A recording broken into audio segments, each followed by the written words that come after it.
Welcome to this week in the world of wrestling. Welcome to TWitWoW, the best wrestling podcast made for wrestling fans, by wrestling fans, on the web today. I'm John, that's my cohort and commentary Ashton, and this is our Monday Night Raw review.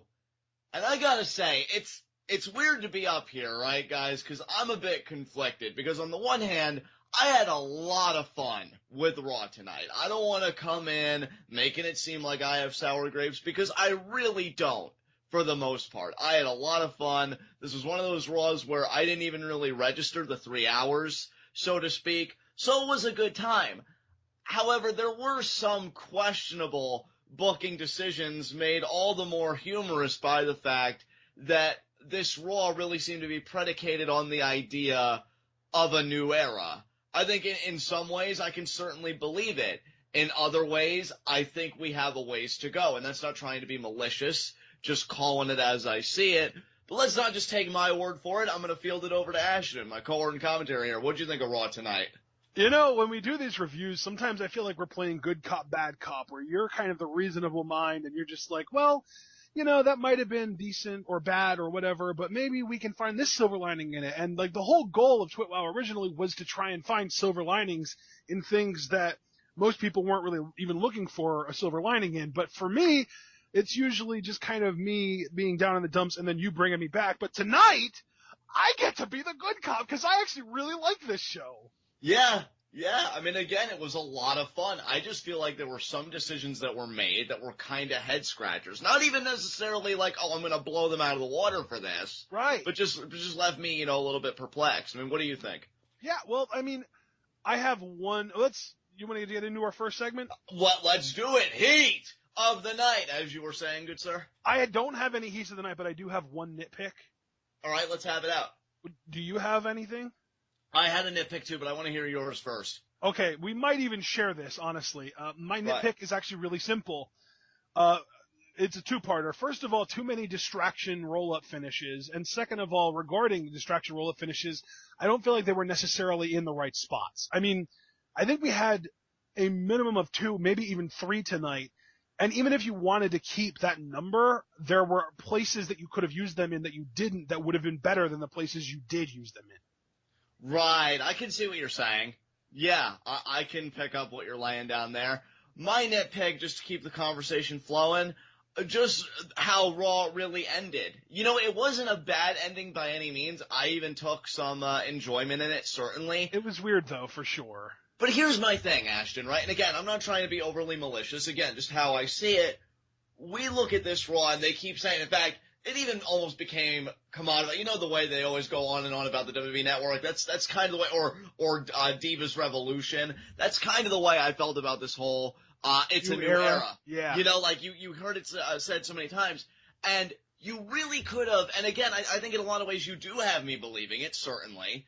But you really could have punctuated it. You really could have done a great job with Big Cass actually having his match with Chris Jericho. And I'm not even asking for Big Cass to win, though. Me personally, that's that exactly was another example. That was another example where a distraction roll-up finish would have actually made sense. Yeah, absolutely. Absolutely. And that's the thing, though. Like, I'm not even asking that Big Cass would have, should have won that match, although that's the direction I really would have gone, and I even told you so in conversation. We talked about it exactly. Dean Ambrose comes out, roll-up finish. But, so you have Cass has this amazing opening segment with Chris Jericho, which we'll get to in just a few minutes. He has this promo like, I realize how big this match is, and I'm dedicating it to Enzo. So you've fostered this atmosphere, and Cass is very clearly over. And that's another thing, too. Like, I felt like all the pieces were in place. You just had to pull the lever. And I guess the storyline that's actually going on takes priority, which I can forgive to a point. But I feel like you still could have given that storyline the attention while also giving a very young and promising star a great Raw moment. I think a lot of this has to do with the fact that we were basically lied to. Like, they started this Raw telling us Chris Jericho versus Big Cass is going to happen. And throughout the Raw, we found out not only is it going to happen, it's going to be the main event. And then they built this up like, oh man, Big Cass is dedicating it to Enzo. Like there's all this stuff going into it. And then we get there and the balloon is filled up to the brim. And then rather than using a needle to make it explode and have everyone be excited and cheerful, you just let go of the nozzle and all the air comes out of it and no one cares anymore. That's perfectly articulated, Ashton, because with the way they built this match up, I was jazzed up. I knew you were from the opening segment again, which I can't wait to talk about more in depth. I really got the vibe, just to kind of date myself like I like to do at least once per TWitWoW, of a Shelton Benjamin versus Triple H on that Raw back in 2004. You know, like, I got this vibe, like, this young, hungry guy stepping up to this established veteran that, even if he doesn't literally run the place like Triple H did at the time, feels in his own mind he runs the place. Right. And Cass coming in, you know, he's stepping up to him, and I'm like, man, this is so cool. And you don't do it. And again, it's not even. You know what, like, though, John? If we're being honest with ourselves, this match is happening on SmackDown and Jericho's going over. And see, you know what, Ashton? I'm so glad you said that, because even in my head, while all this stuff was unfolding with Jericho and Ambrose, which again we'll get into, I was thinking, well, you know what? This is going to be a SmackDown match, which I guess in one way cool, but to your point, Jericho's probably going over, which again, to a degree, I get. Well, and if Cass does go over, it's on SmackDown, and who cares? Exactly. So really, you might as well just have Jericho go over.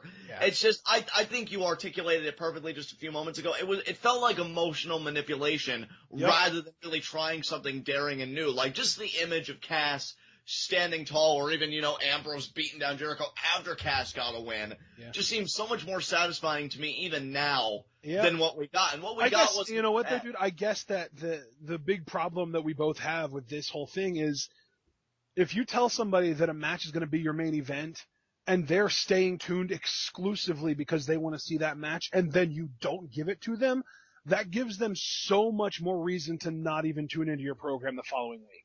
You're absolutely right. In fact, you are actively alienating your viewers by giving them a promise and then not delivering on it. And it's not even like a heel that gave the promise.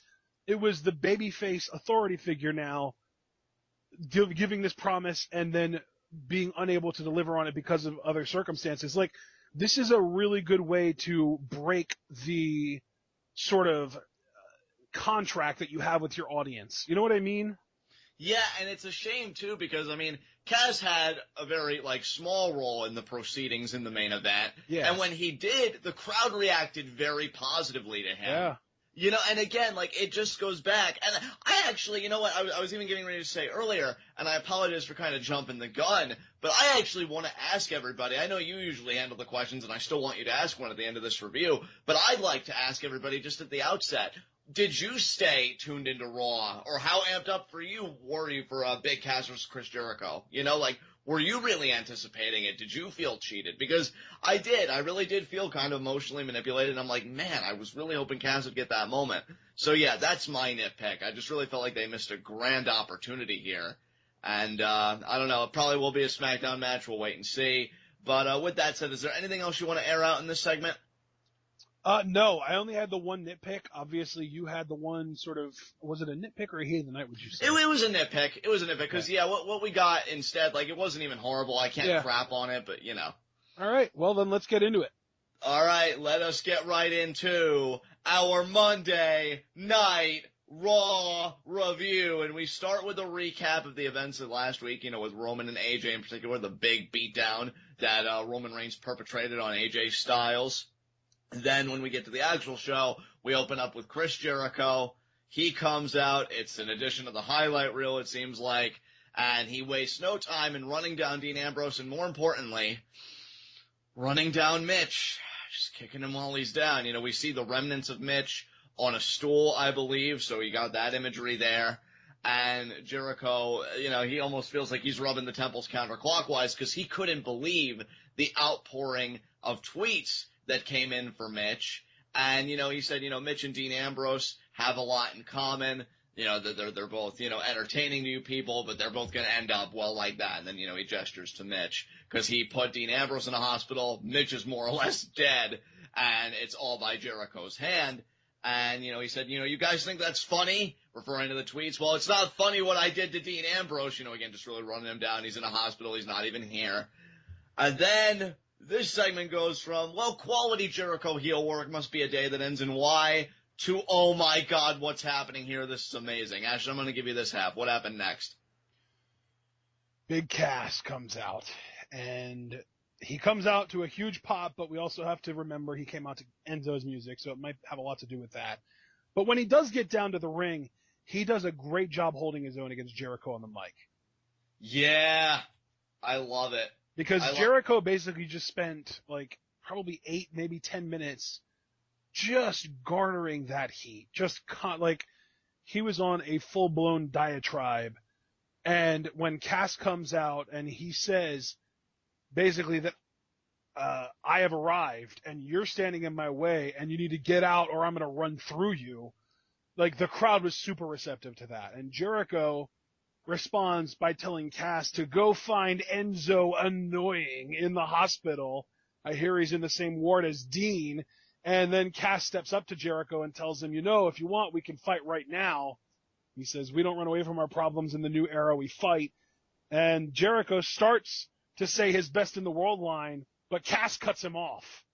And you might, Cass says about how you might be the best in the world at what you do, but I'm 7 feet tall and you can't teach that. And then Jericho does the, you want to fight? Takes his jacket off, starts getting all worked up.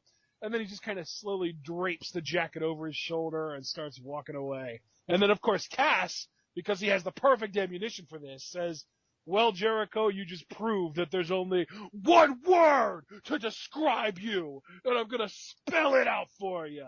S-A-W-F-T. Soft. And it pisses Jericho off enough that he decides, oh, well, he just insulted me. I can't let him get away with this. And he rushes the ring only to eat a big boot. Dude, I think I would be less upset with how everything went down. We just got done talking in our preceding segment here the night about my misgivings with how the main event was handled if this wasn't done so brilliantly. Like, if Cass shit the bed, I would have been like, oh, well, it's whatever. He really proved he wasn't ready for the big time anyway. But he really held his own here. That image of him just taking his hand and just enveloping Jericho's mic and just pushing it down, gold. That was great. Gold. Dude, he killed it, man. Like, I feel, and I can't speak for you, but I mean, you were really, like, pushing it too back in the day when we would talk about Cass and his potential as a single star. I felt totally validated after that segment because I'm like, there is a star there. Abso-freaking-lutely. I thought Jericho was the perfect heel foil. I mean, I've fallen in love with Jericho all over again, and really all it needed was the heel turn, because I just felt like as a babyface he was so out of touch. There was a big disconnect between me and Jericho when he was of that alignment. Bam, you turn him heel, and I'm all in all over again. And Cass just stepping up, and I think he even said, the whole, it's a new era, it's not a tagline or a catchphrase, it's a warning. I like that too.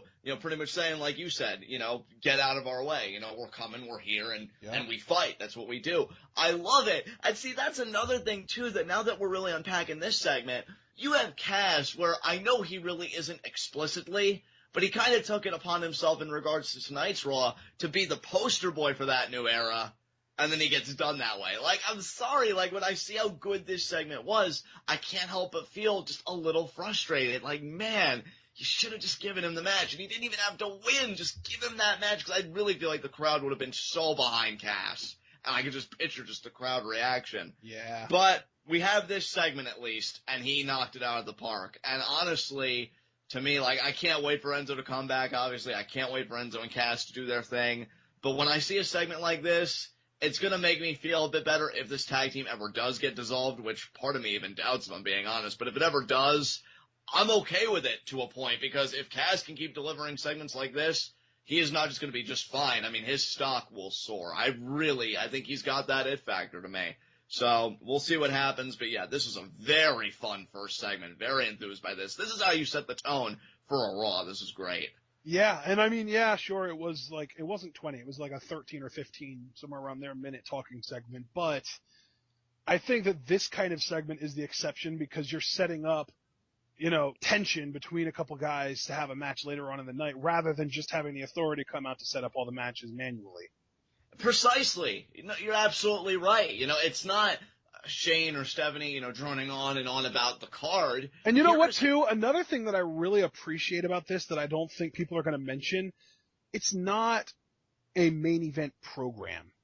Right. Like, I always feel like Raw opens with whoever the world champion is or whoever the top guy is, whether it's Cena or in the past The Rock or Austin or whoever. We're going to start Raw with them or the authority figure.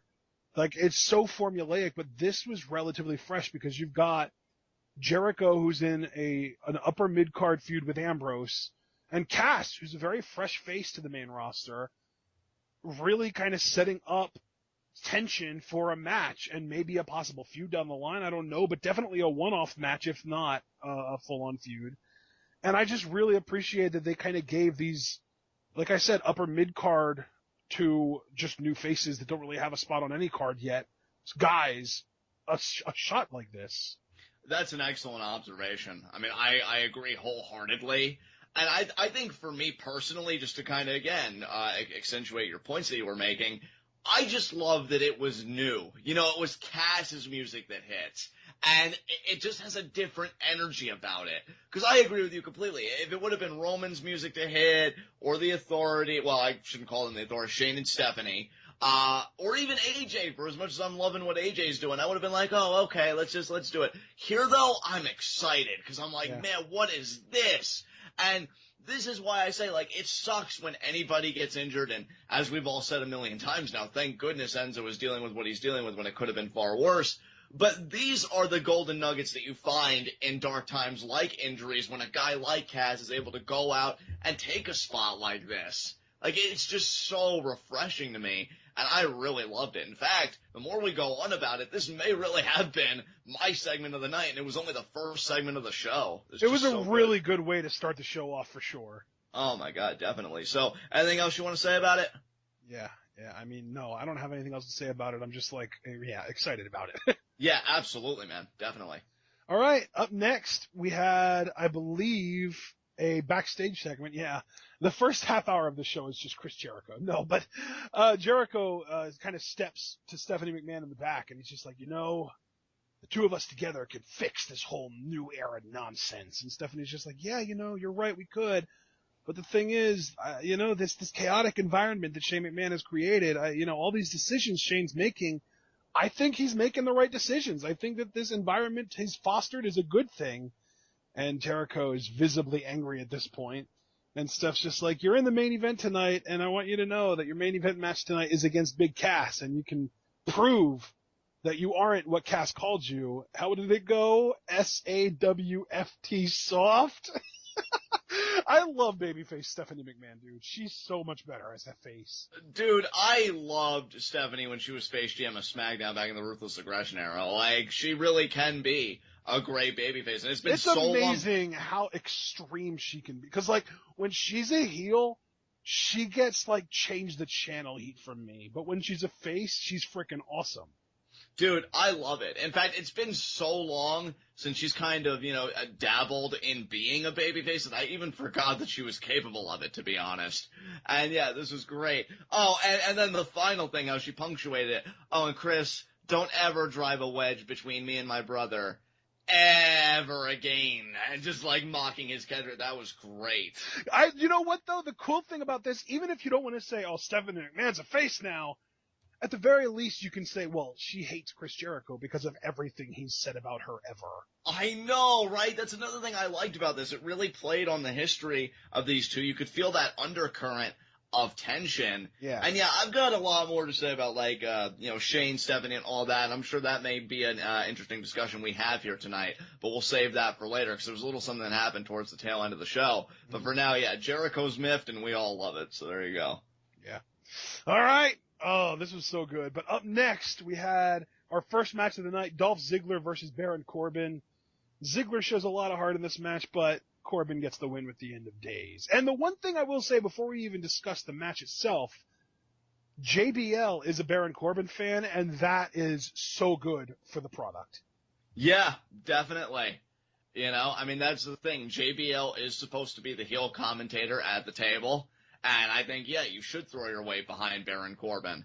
And just the way Baron Corbin carries himself. I mean, guys, if you've ever heard our NXT reviews, you know that me and Ashton are big fans of Baron Corbin. And it's just great seeing him on the main roster where he can do his thing. And I love the finish, too, because Dolph had all that momentum, but he was a bit overzealous. You know, he was in the corner, raining down the rights on Baron Corbin. Baron Corbin hung him up, almost like a snake eyes, drove Dolph's end of the turnbuckle. Dolph turns right around to the end of days. I thought it was a great finish. You have Baron get the win. I don't know if there are going to be any more matches between these two guys because of 50-50 booking. I mean, we have to remember that, Dolph did win, I believe at the Payback it was, pre-show, against Baron Corbin, and now Baron Corbin gets this Raw win, so I don't know if they're going to have something at Extreme Rules, but Baron gets the win tonight, and I'll be looking forward to when he moves on from this program on to the next thing. Yeah. I just really, I know we're ready to probably move on, but I really want to emphasize JBL did more for Baron Corbin in this match, more positive for Baron Corbin in this match than he's ever done for the Ascension. Yeah. I mean, that's my thing, dude, is like when JBL craps on heel gimmicks, that is why I hate him as much as I do. And when he cheers for good guys, like when he gets behind Roman Reigns and the Usos and stuff, like I despise that. But when he's at his best is when he's kind of pulling that Jerry Lawler and being able and being allowed to root for the bad guys. Yeah. That's why I've loved Jerry Lawler ever since he did make the shift back to being the heel that we all know and love. Yeah. Because he makes it work, and he knows the art of being a heel commentator.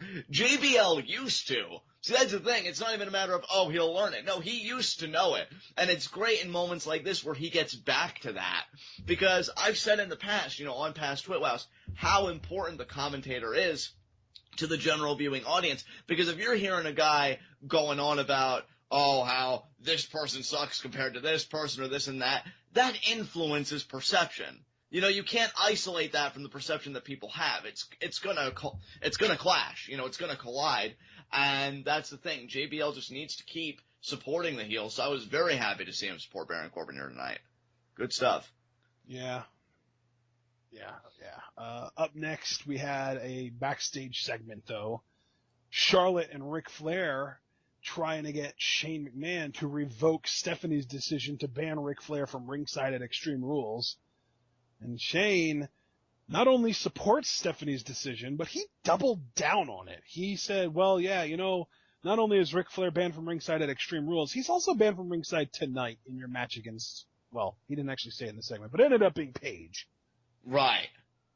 And I really like this. I like this idea because I was concerned, and if you guys remember the week prior, because Stephanie really seemed to dominate the show, and I said on my Raw request, well, I wanted Shane to really have that presence. Now, it did happen to a point, but we still got Stephanie a good bit. Here's the thing, though. I actually really liked what they did in that regard tonight with Shane and Stephanie. And again, there's something that happens between these two that I'm sure we'll be able to discuss all that stuff then. But I do like that these two, at least for the moment, aren't trying to undermine each other. I think that's refreshing because I don't know.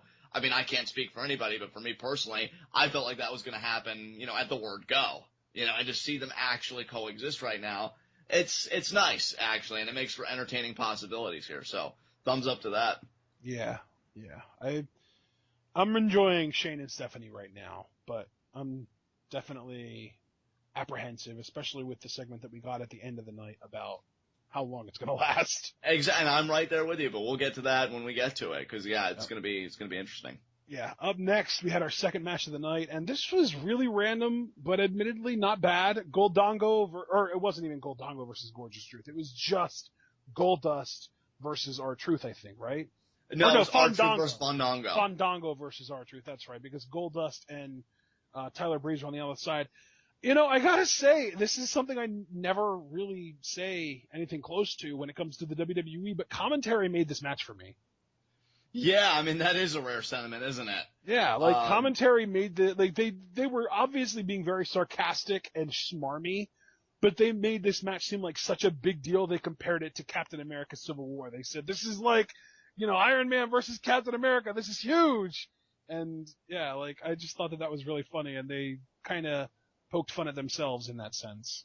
Yeah, certainly. And I will say this. I feel like this match was smart to have because it feeds into SmackDown, where the big thing, there is going to be a tag match, Goldango versus Gorgeous Truth. So you kind of get a little bit of that build-up if you're invested in this feud, and I say that sincerely, so it's good promotion. And, they had their little back and forth, and what's interesting to me is really the final moments when Truth goes off the ropes and knocks down Tyler Breeze. Goldust gets on the apron on his end, starts dancing with Fandango, ends up being a little bit distracting. Truth hits I don't know if they call it the lie detector now or what, he hits his finisher, and he gets the 3 count. So we see that Tyler Breeze could be a bit dismayed with R-Truth because of that miscue, and Fandango could be dismayed with Goldust because, well, that whole distraction, maybe if Fandango had actually capitalized, he would have won the match, but he lost. So, and I've seen some people on YouTube comments and stuff with videos related to Gorgeous Truth and Goldango and this whole Golden Truth thing that, I'd really like Tyler Breeze and Fandango as a tag team. So that would be interesting if that would be the end result. They just swap partners. Golden Truth happens, but then Fandango and Tyler Breeze also happens. And that's they 2 end new up tag being teams. far more successful. Yeah, I would love that, dude. And yeah, you get 2 new tag teams for the tag team division. And hopefully, Tyler Breeze and Fandango would be the more successful of the two, because I think Fandango, we've agreed recently, definitely deserves more TV time. And Tyler Breeze, I don't even need to say anything else. The name itself is a justification, so there you go. Yeah. What do we think the team of Breeze and Fandango would be? Because we already know Golden Truth, but what would those 2 guys be? Oh, man. I mean, we could do like another name fusion like Goldango and just call them like Breeze Dongo, but that's kind of lame. Yeah. That's why I like the combination we have now with Gorgeous Truth and Goldango, because at least Goldango, there's that D that kind of conjoins the 2 names. Tyler Breeze and Fandango don't really have that. Right. Yeah, I don't really know how you'd blend those names together. They'll figure it out. Tyler and Fandango don't have a single letter in common. Yeah. And neither dude, all of Tyler Breeze and Fandango don't have a single letter in common. What the hell? Yeah, that's a bad way to start off a tag team. Yeah. You gotta have at least 1 letter in common there. That common ground, though, I mean, come on. Yeah. Fandangorgeous. Maybe. That could work. It's a little long, but it works. Yeah, they'll get it down. They'll figure out something. That's what she said. Anyway, up next, we had a backstage segment with the McMahons and 4, or was it all 4 of them, or was it just the 3? It was 3 to start, and then the 4th person entered later. So yeah. So we started. It was just Cesaro and Kevin Owens and The Miz, and they're talking about this whole Intercontinental Championship thing, and then Sami Zayn shows up. He wants a shot. Shane, I believe, is the one that sets up a match between Sami Zayn and The Miz, where if Sami Zayn wins, the match becomes a fatal 4-way for the Intercontinental Championship. Yeah, so we see big things happening here for Extreme Rules. I mean, right now it's a triple threat, but then Sami comes in, says, hey, last week when I held up the Intercontinental Championship, crowd reacted very positively to that. They believe that I can be a champion, and I want the chance to prove it. So, and apparently, because we didn't watch SmackDown last Thursday, I know. I watched some of the clips on YouTube, but not all of them. But I guess Sami and Miz had a match, because Sami even says, let's finish what we started on SmackDown. So we see, again, that kind of bridge WWE is building between the 2 shows, which I always appreciate. Yeah. And yeah, Shane signs off on that, which makes the Intercontinental Championship picture interesting, because you have Miz who's the champion and who's doing great character work. Cesaro, who is really into this babyface character, being that sharp-dressed man, that James Bond, so to speak.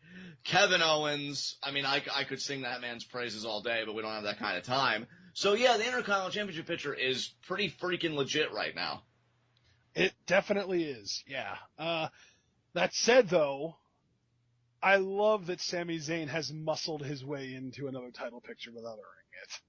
Well, I mean, and technically he would earn it, though, later on, right? Yeah, I mean, technically, but he didn't earn that opportunity. Yeah, I mean, and that's just it. I feel like, gosh dang, likable Sami Zayn, And that's come on, Shane. Is, he didn't earn an NXT title opportunity on this most recent run either, but he kept on getting opportunities to earn that opportunity. Yeah, and see the NXT thing though, I took greater issue with this. I'm like, cause really, it's kind of funny because anymore, and I'm being a little bit serious about this, I just feel like, oh, well, it's just the universe. It's like, no, Kevin Owens can't do anything on his own, and neither can you, Sammy. You're destined to fight forever. Forever! And, it's just the universe compelling. It's like, Shane was thinking, nah, Sammy, it's just gonna be a triple threat. And then he senses a disturbance, and he's like, on second thought, Sammy, I'll give you an opportunity. And it's just accordance with the universe at this point. Forever. Exactly. And Shane's like, what was that? Screw it. Sammy, you beat Miz tonight, you get in. Yes! The universe never lies. It's like Spidey senses, but with a feud. Exactly. Oh my god. Up next, we had our third match of the night, Charlotte versus Paige with the worst on commentary. Oh, you mean Natalya? Same thing. Yeah, aka the catalyst for please don't do this to me. That is like your favorite of all time live reaction moment, isn't it? You were in so much pain, it was delicious. Like, I was in a lot of pain. dripping. Why are you enjoying my pain? Look, that's deeper psychological issues for another podcast. But anyway, I gotta say, Ashton, in all seriousness, I enjoyed this match. Like, these two have good chemistry. I enjoyed a lot of the stuff that Paige did. There was one moment where Charlotte got really arrogant on the apron, and then Paige just kicks her in the face. Paige did a lot of her kicks tonight, I noticed in this match. And she kicks Charlotte right in the face. Charlotte goes down, and then Paige does a strut on the apron, and then goes, "This is my house!" So she does her whole thing. Yeah, I mean, really fun match between these two. Natalya on commentary. I really should have muted my TV during this match, because I was literally not even watching it, and all I could, like the only sense that I was getting any kind of input from was Natalya's voice just being obnoxious. Yeah, see, guys, I'll tell you what. Guess who doesn't have ear cancer? This guy! Guess who doesn't have ear cancer but does have two thumbs? Exactly.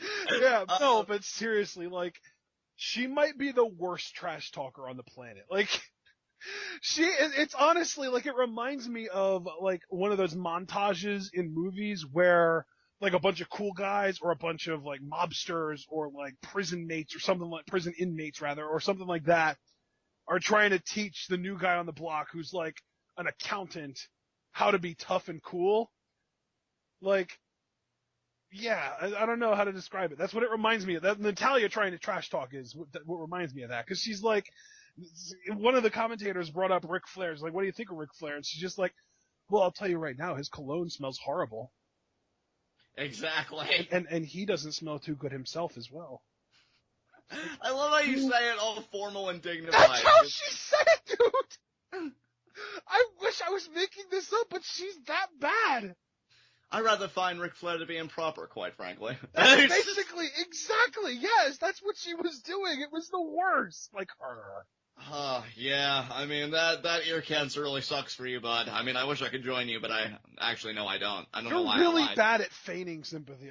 Yeah, I don't even know why I lied. That was a waste. But anyway, match started to break down. Ric Flair comes out. Paige gets all distracted, but then Natalya confronts Ric Flair because I'm a heart and I can do anything. Oh, and that's another thing, too. She kept on insisting that JBL was senile.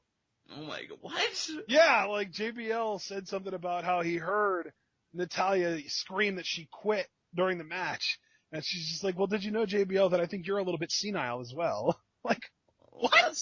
That's not horrible or anything. I know, that's what I'm saying, though, is like, and then at one point they asked her, like, what they thought about Rick being banned from ringside, and she did this, like, armchair psychology session with Charlotte talking about how she's just an insecure, scared little girl. Like, Natalya is the worst trash talker ever. Yeah, I don't know why you got this push, Natalya, but, much like Zack Ryder, you really didn't deserve it. And hell, even Zack Ryder probably did deserve it more than you did, but my saltiness refuses me to give him credit, so there you go. That's true. Yeah, he did. Yeah, he really did. I mean, compared to you, Natalya, absolutely. So, it seems like the match is all going to go to shit with Ric Flair's presence, but then Shane comes out, and he brings all these... And then it actually does go to hell, because he brings out security and everything for a 75-year-old man. I know. With leathery skin, a callback to your big WrestleMania rant. That was so great. I am far from the only person to ever refer to Ric Flair's skin as leathery, I promise. No, it's just, I read it in your voice, though, and it made it all the more hilarious. So then Charlotte's all distracted, like, what are you doing with my father? I have to take him to the home after this. And Paige comes up from behind, preceded by a kick to the head. Again, Paige did a lot of kicks tonight, gets the roll-up of doom and the 3 count. Now, here's the thing, right? The roll-up of doom! And I wanted to bring this up. At first, I was a bit, like, jolted, like, what, really? But I get it, right? Because the whole thing is, oh, well, you know, Ric Flair was gone tonight, and Charlotte couldn't win, and if he's gone this Sunday, can we see Natalya as the next women's champion? First of all, no. Calm the hell down. Second of all, so I get what they're doing for that narrative, right? Makes sense to me. Dude, I'll give them a pass. If Natalya wins, I might hang myself. See, the thing is, I really don't have many options because I was thinking about Natalya Women's Championship reign, and I was sizing up my house, and I realized where I am right now, the window, it's not a steep enough fall, so I'm fucked there. I mean, you might, like, break a bone or two in your leg or foot or ankle or something like that, but it's not a death blow. Yeah, exactly. I mean, and given my disability, I can't climb a ladder to the roof where the fall would actually be big enough.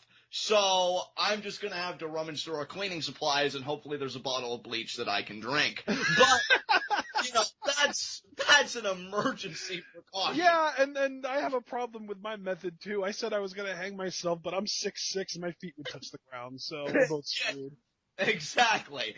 And another thing I wanted to bring up, though, which gives me comfort, that the abortion of justice known as an Natalya Women's Championship reign will occur. Why do you keep saying it? Because I think we have to condition ourselves, like your President of the United States, Donald Trump. You know, it's good to be preemptive. It's good to be preemptive. You're making it worse. Why I don't think she's going to win, Paige getting this win, because we still have Money in the Bank, Battleground, and maybe like a few other shows before SummerSlam. Yeah. Paige may be the number 1 contender for Money in the Bank, and maybe even Battleground, but I'm not too sure about that. Yeah.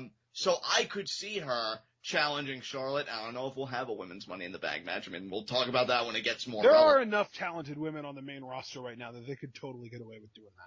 Yeah, they could even do like a 4-woman. Like, I feel like we've done 4-person Money in the Banks before, right? No. I think the smallest one ever was 5, and that was when Miz was a special guest. Yeah, well, we could do 5 though with our roster. I think we could get away with 8, honestly. I think we could too, but I don't know. Like, you can. I mean, obviously, this would require Charlotte to be the champion, right? Right.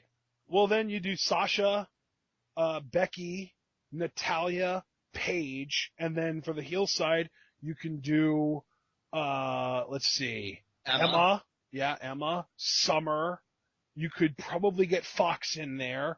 And, I don't know, pick someone out of, like, Dana Brooke. Lana. You know, there are other people that you could put in there that wouldn't have to do a lot because there are 7 other women in there with them to cover up their weaknesses. Exactly. No, Money in the Bank is going to be very interesting because of those rumors, and obviously the Money in the Bank ladder match itself. But for the women, I mean, if those rumors are true, I am, like, stoked. I didn't even know that was a rumor. I thought that was just people wanting it to be a thing. I mean, I heard it as a rumor personally, but I don't know. And again, that whole Sasha tease where she was talking to Shane McMahon, that one backstage segment, oh, what are you talking about, Sasha? Big things, winky face. Why are you so ambiguous, Sasha? Let us love you. But it's not the point. Oh but, you know, Paige could be, in the championship position, you know, as a challenger for the upcoming pay-per-views, which is another reason why I can only slightly forgive her getting the win. A, the narrative again for Extreme Rules, and B, well, maybe they're going to catapult Paige back into the title picture and actually utilize her. I don't know, man. She's still on Total Divas. I think as long as she's on Total Divas, she's not going to get any kind of a push, and that means bad things potentially for Lana and Maurice as well. Yeah. We'll see, man. But for now, this was a good match. Ending was a bit out of control, but Paige gets the win, and really that's all we know for now. We'll see from the fallout of Extreme Rules if Paige can really keep up that momentum or what. Yeah. All right. Well, now that we got done going over that women's match, we can talk about the next match, Sami Zayn versus The Miz, which was a solid match, I think. I believe Maurice only got involved one time, and that was to save Miz from a Sami Zayn suicide dive. And other than that, she pretty much left this alone, which was, I mean, it was good because that made the Miz look more legit, didn't it? Absolutely. I'm telling you, we've been saying it. Dude, I know, I'm sorry for cutting you off. I just wanted to get this out. I want Sammy and Maurice to have a back and forth in French on the mic because I want her to be like all snooty and start talking in French to insult Sammy and then have him reply in French to be like, bitch, I speak it too. Exactly. Shut her down. And Cesaro could do that too. They both speak French. And Kevin Owens, all four, dude. All four of the people in this match have French speakers on their side. And dude, and then Miz could just interject and be like, I don't know what any of you are saying. I'm the most important person. An amazing segment. You'd be like, I'm the most important person here. I don't understand what you're saying. And then they all just gang up and attack him. Far too articulate for the Miz. It would just be when my hand goes up, your mouth goes shut. And see, he would be like, your mouth goes, and then they all kick him in his or something. You know, just all gang up on him. That would be such a good segment. And dude, here's the thing. It would be such a good segment because as we've been saying on, you know, the past few TWitWows, really, Miz is on top of his game right now. I thoroughly enjoyed this match. His little, variation of the figure four, where he had his hands locked behind his back. Yeah. I like that. I thought that was a proper figure four too, not a figure P. I know, right? Look, Dolph Ziggler really did teach him how to do it properly. And he was even doing the hip lift to actually make it more effective, whereas Charlotte makes it less effective with her version.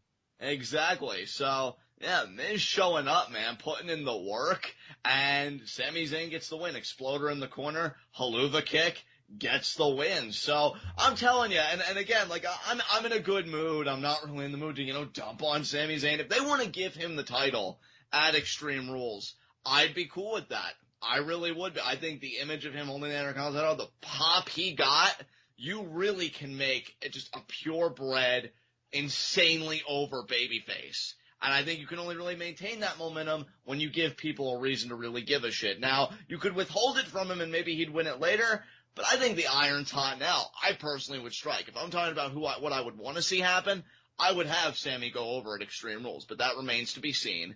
But for tonight, he does beat The Miz in this non-title match, so great stuff here. Yeah, I mean, oh man, I'm excited because I freaking love Sami Zayn, and I think it's hilarious that he keeps muscling his way into Kevin Owens' title matches. I know. Kevin even brings that up later in the night, which we'll get to. Yeah, and it's great too, because this means even more entertaining live reactions from us, because I'm going to be pulling for Sammy and Cesaro, but mostly Sammy the whole way, and you're going to be pulling for Owens and Cesaro, but mostly Owens all the way, right? Yeah, I mean, I'm only pulling for Owens because as bad as I want Money in the Bank, it's not a sure thing, not even close. Yeah. And so I have to take anything I can get. So yeah, Kevin Owens hasn't held a championship in over a month now. I mean, Owen must be starving. Those poor children. Man tried so hard. And that ass, see, I said I wasn't gonna do it, and then you put me in the mood. Because then that ass hat just has to go, oh, but Shane, please, sir, can I have some more? Shut the fuck up and get in the bag. Nobody asked your ass.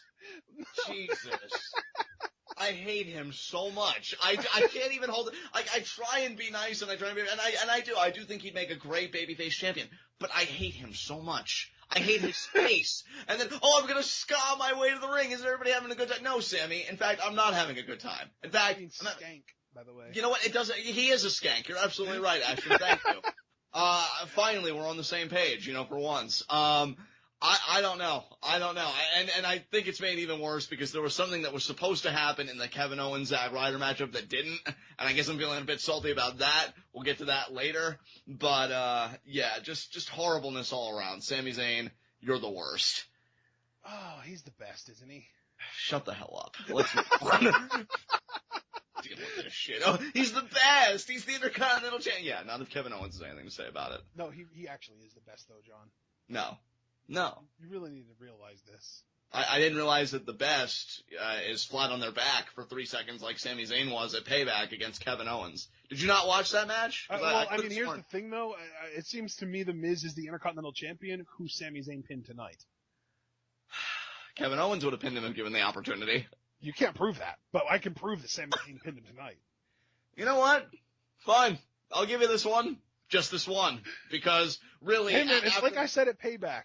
Owens won that war, or won that battle, but the war is still going on. It is a No, you were war right of the first time. No, you were right the first No, time. because this is a war that's never going to end, I think. Well, no, it's going to end again when Sami Zayn's good shoulder is powerbombed on the ring apron. And all the fans are left crying while Owens' children and their future are secure. Kevin Owens might be setting up for that, but we still have Neville waiting in the wings, who has a beard now. You know what? Why doesn't he get an ice pack and put it firmly on the ankle and sit the hell down, okay? He can wait his turn. Jesus. Wow. Holy crap, you got visceral there. Anyway, let's move on. Up next, Renee Young interview with Becky Lynch. Becky says, "Oh, Emma, you're in for an Irish lass kicking the next time we meet in the ring." And then Emma shows up to taunt Becky, and she tells her specifically she needs eyes in the back of her head. Yep. I'm gonna let you take this one, John. Oh my god, yeah. And look, I just gotta say, quick shout out to our boy Gordon Madsen, who freaking hated everything that happened after this. Because Dana Brooke gets a forearm to the back of Becky's head, and then Emma beats her down, and then...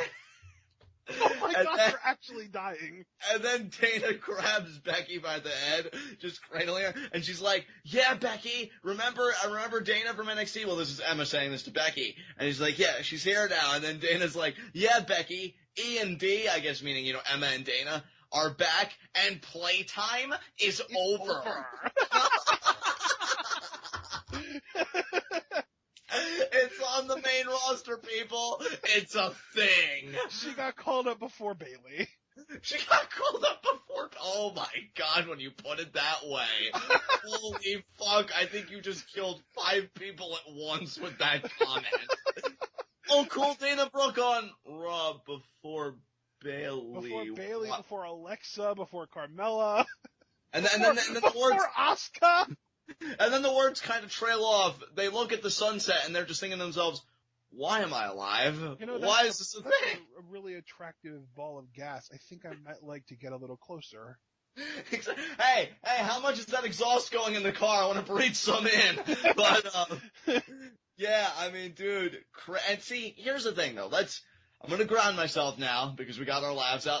I'm sorry, Gordon, but you know that I'm a douchebag and I'm a scumbag, and suffering is just delicious no matter where it comes from. I promise you, we will repair this. I promise. He really does. But, I mean, yeah, he's really into it. Yeah, I'm a horrible person. But anyway, this is actually, in my mind, great for Emma, because if she has this muscle now in Dana, and even if it's not necessarily muscle, but more of a manager, see, let me put it to you guys like this. Everybody knows.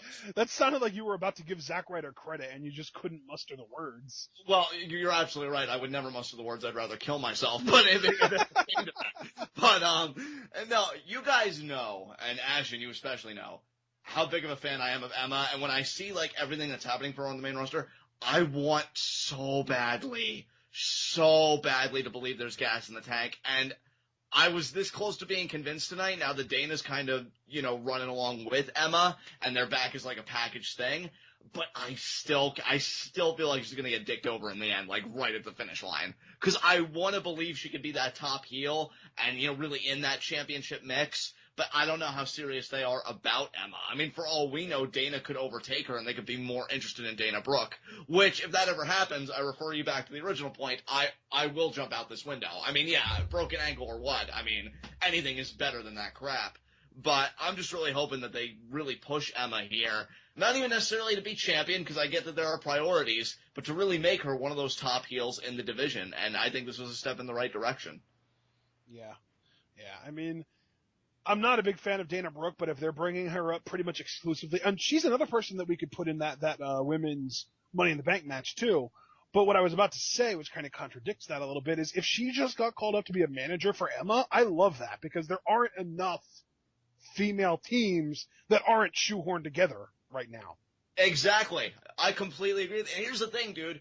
How we can kind of massage out that contradiction in my mind, I think it would be a cool story, right? If you have a women's Money in the Bank match, Emma's in and Dana's in, but Dana's only in there to facilitate Emma's victory. I could see a spot where, Dana's got Emma on her shoulders, kind of hoisting her up, and then just giving her extra leverage on that ladder as she climbs, to get, the contract or whatever's going to, or I guess a briefcase, right? Emblazoned however they would want to do it for the women.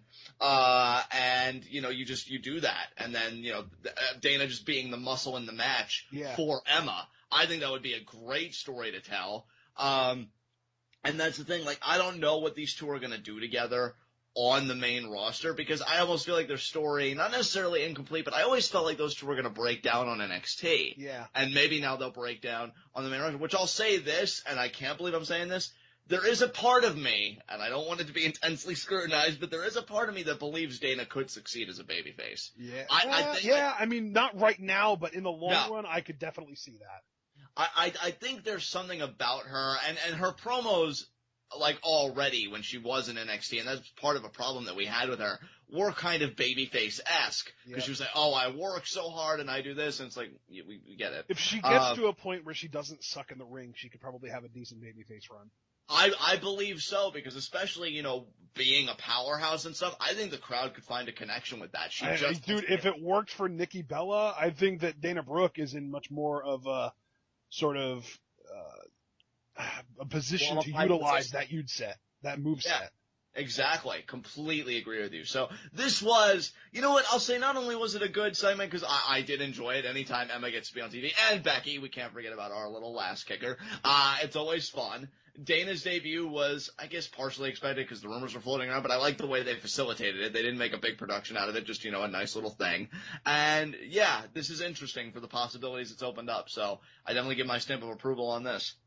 Yep, absolutely. All right. Up next, I believe, did we talk? I feel like we did kind of skip over. There was a segment earlier on in the night with AJ and the guys from the club, which is what they're being referred to now, just kind of talking about their match with Roman tonight. There wasn't really anything notable in that, which is probably why we skipped over it, but I did want to mention it at least. Anything to say about that, John? I thought it was great. I liked AJ's fire here, saying that he, took the high road when he had the chance to obliterate Roman Reigns, but that more or less isn't going to happen tonight. Yep. I like that. And, I noticed some people really are getting into the storyline on TWitWoW, that is Pro Wrestling is taking over Facebook, quick plug. Oh my God. They love how the lines are kind of being blurred, like who's really the bad guy here, who's really wrong. And we saw that really prominently during that 6-man elimination tag match too. We'll talk about that then. Yeah, definitely. So we can move on. Up next was our first on Raw. I know we got one on SmackDown, but the first time on Raw, Make Darren Young Great Again vignette. Oh my goodness. I'm actually glad this happened on Raw because this gives us the ground to talk about it. I love Bob Backlund so much. He is so good, dude. This is going to be wrestling is life. And just the intensity with which he says it, like he is just out of his freaking gourd, and it's amazing. He is insane, and it's the best. I don't know where this pairing is going to go. I'm really hoping. By the way, here's a little Easter egg for those of you that are on TWitWoW and listen to TWitWoW every week.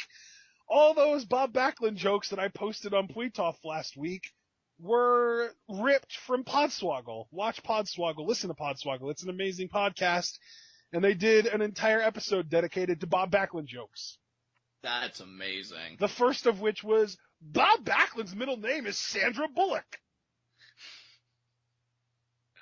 Oh my God. But yeah, I don't know where this is going to go. Bob Backlund thinks ladders are racist, which is why he's a fan of chutes. Oh my God. Well, just a small little sample of what you can expect from Podswoggle. They're incredible. Yeah, they really are great guys. Go check them out. We don't plug wrestling podcasts that don't cover Lucha Underground. And those guys very lightly touch on Lucha Underground, but they aren't a review show. They're a very kind of in their own universe, kind of not even really all that topical. They just kind of make wrestling related jokes and play games, and it's amazing. Yeah, great group of guys. Go check them out. But I don't know what's going to be the end result of Darren Young and Bob Backlund. Clearly it's going to be comedic to a degree simply because of Bob Backlund's just explosive personality. But I really would like to see something come of, making Darren Young great again, so to speak. Yeah. I even said on TWitWoW when I shared the original thing when it aired on SmackDown, I would give Darren Young, in all honesty, that Tyson Kidd spot that he had a few years ago, just that unexpected participant in Money in the Bank. Like that would be really cool. Yeah, that would be awesome. Because my logic is, and of course, and I just want to preface this by saying, me, specifically on Twitter, because Ashton doesn't do it, I don't think, nearly as much as I do. He's more grounded than I am. But I know that I can take certain things and maybe completely misread them and go completely in a different direction. I'm not saying this whole thing with Darren Young is meant to make him world champion. No. But if they are serious to a degree about making him great, I said on Tweetalk, we need to put him in matches that actually matter. Notice how I said put him in, not win. Right. But I think if you put him in a Money in the Bank spot like Bob Backlund, I could just picture like the training videos, kind of like they did with Santino in the Elimination Chamber. Bob Backlund getting Darren Young ready for that ladder match. And oh my God, just like I'm laughing just thinking about it. Like that's new and that's different. And it's with a guy in Darren Young that's a great worker. Yeah, that's totally the thing pull too. it Like off. if you give Darren Young a personality, or in this case a mic piece with a personality, he's got a much higher ceiling. Yes. Because, like, he is a really good in-ring worker. Like, I would definitely kind of give him that technician label in the ring. But he's just got no personality to speak of. Or at least what that we've seen. I mean, I can't speak on his real life, but that we've seen on WWE, he's got no personality to speak of. So you give him Mr. Bob Backlund, I apologize. And yeah, this is going to be incredible. I already love the first vignette. I want more. I do too, and that's why I'm already like jumping ahead and being like, oh, make him that upset participant or give him something. It doesn't even have to be, because I notice with a lot of young guys, my go-to is always, oh, put him in the ladder match. You know, it would just be cool to see Darren do something. If we still made the Elimination Chamber was still like a big thing, I'd make him again, kind of like that Santino participant. And then, again, you do the training with Bob Backlund. Maybe he's in a big-time match. Maybe a champion lays down a gauntlet one week, and Darren Young answers the call. Give this kid TV time, especially with Bob Backlund, in his stead, kind of working with him. There could be some serious magic that happens here. And really, it's funny because us talking about this brings me back anyway to the central theme of how we started this discussion. Raw tonight really promoted this idea of a new era. And I love this idea with Darren Young and Bob Backlund as new school meets old school. And just them doing this whole thing together, give him a chance, really. Because I feel like Darren Young could knock this out of the park. Bob Backlund getting TV time is great. And I think that would drive maybe even, like, network views. Because it's like, oh, Bob Backlund, legendary performer, WWE Network, all that crap. You could accomplish a lot. And I'm just looking forward to seeing how much mileage this really has. So, good stuff. Absolutely. Up next, I believe... I might be out of order here, but I'm pretty sure that up next was this amazing Pizza Hut ad with Up, Up, Down, Down's cast, the New Day, and, we get Woods talking about, oh, I'm Austin Creed, that's Big Wall, the boss, and Mr. 24/7, of course pointing to Big E, Sasha Banks, and Kofi. Those are their nicknames on Up, Up, Down, Down. It's an amazing show. If you're not already subscribed, you probably should be. Actually, no, yeah, I am subscribed. I had to think there if I was subscribed or if I just check in a lot, and no, I'm subscribed. But then Dolph Ziggler shows up with Pizza Hut, and it's that bacon stuffed crust pizza, and they all eat it, and then Big E steals the last piece from Dolph, and it's comedic, and it's probably the best job of implementing their own superstars into an ad for something else, like a sponsor, that they've ever done. Well, yeah, I mean, because you actually incorporate people with personalities, primarily the New Day. You know what, though? You don't need to have people with personalities because we already saw that Burger King one with the chicken fries with Tyson and Natalya, and I wouldn't say that either one of them have particularly dynamic personalities, but it was hilarious. Well, Tyson more so than Natalya having a personality, I mean. But Natalya being the worst made it funnier. Yeah, definitely. But yeah, this was really great stuff. One of the few hits for WWE as far as advertising goes. Give it a big thumbs up there. Yeah. Don't push your luck with this though, guys. Please don't make Up, Up, Down, Down lame. Yeah, please just leave it alone. Up next, we had Zack Ryder talking to Shane McMahon. You know what, John? I'm gonna let you have this. Oh, you're too kind to me. Yeah, Zack Ryder pretty much going on, oh, my Intercontinental Championship win at WrestleMania. You're really harping on that WrestleMania. That was how long ago? I mean, way to have your head not only stuck in the past, but stuck up your ass. But, I mean, regardless. It has actually been over a month since he lost that title. Yeah, and I'm still laughing at him all this time later. So I guess we're both stuck in the past, me and Zack Ryder, but for completely different reasons. Then he's talking about, and last week, I almost won that battle royal. You know, Zack, you really don't know how this works, do you? I mean, almost won and actually winning it are two completely different things, you worthless failure. And he's pretty much saying, you know, I'm happy to be here, but I'm not happy to be here, saying, like, he knows he can take, like, a bigger spot. And then, you know, Shane seems to be kind of appeasing him, you know, being that good father figure. Oh, yeah, you know, Zack, that's great, you know, whatever. And then, Ashton, and I'm sure even you can agree with this, at least to a point, because Sami Zayn isn't involved, we get some sense in the room. Kevin Owens coming back in and pretty much saying that it's ridiculous that Sami Zayn is in his Intercontinental Championship match. That's his rightful match. You know, Kevin Owens just dreamed to himself. Sami Zayn has no business there. Now, I'm not saying you agree with that part, but where I think you and I can be in agreement, he then turns his attention to Zack Ryder, and then Zack Ryder's like, because Kevin Owens mentioned how he obliterated Sami Zayn at Payback, and then Zack Ryder interjects, well, if I remember correctly, I beat you at WrestleMania. No, you didn't. I love you people. Only technically, by technicality, he won a match that Kevin Owens was also in, but he didn't beat Kevin Owens. Exactly. If anything, and I can't believe If anything, Sami Zayn beat Kevin Owens in that match. Thank you. Oh my God, that stomach ulcer. He did, because that Chimeraplex on the ladder is what facilitated Ryder's victory. You didn't do Ryder. Which was, I'll add, a perfectly legal maneuver. That's debatable, but and regardless, even if it wasn't a legal maneuver in normal matches, which it is, even if it wasn't, it was a ladder match and there are no DQs to screw off. Okay, I really, wow, and especially that end, I really don't appreciate that tone. But then again, I guess I'll give it to you because all the people you support end up eating shit anyway. So, you know, Kevin Owens pretty much pipes Do we really back. want to get into this? Johnny Mundo fan? I didn't want to, but trying to be the adult in the room, but then you just had to come in and be like, oh, it's a perfectly legal maneuver. I'm so happy that your time at Harvard Law really paid off. Oh yeah, because they teach wrestling moves and what's legal and what isn't at Harvard Law. Well, you know, clearly you had to go somewhere to be spewing all the bullshit you are right now, but that's not the point, it's okay? Called the internet, John. Yeah. The internet, which is just a bastion of truth, right? But it's not the point, okay? WWE Network's on the internet, just saying. Zack Ryder proving very problematic as Kevin Owens, you know, says to him, you didn't beat me. It's my championship, and just lays out all the facts for Zack Ryder. And then ultimately, Shane in his infinite wisdom says... Let's also point out, Kevin Owens did insult Shane.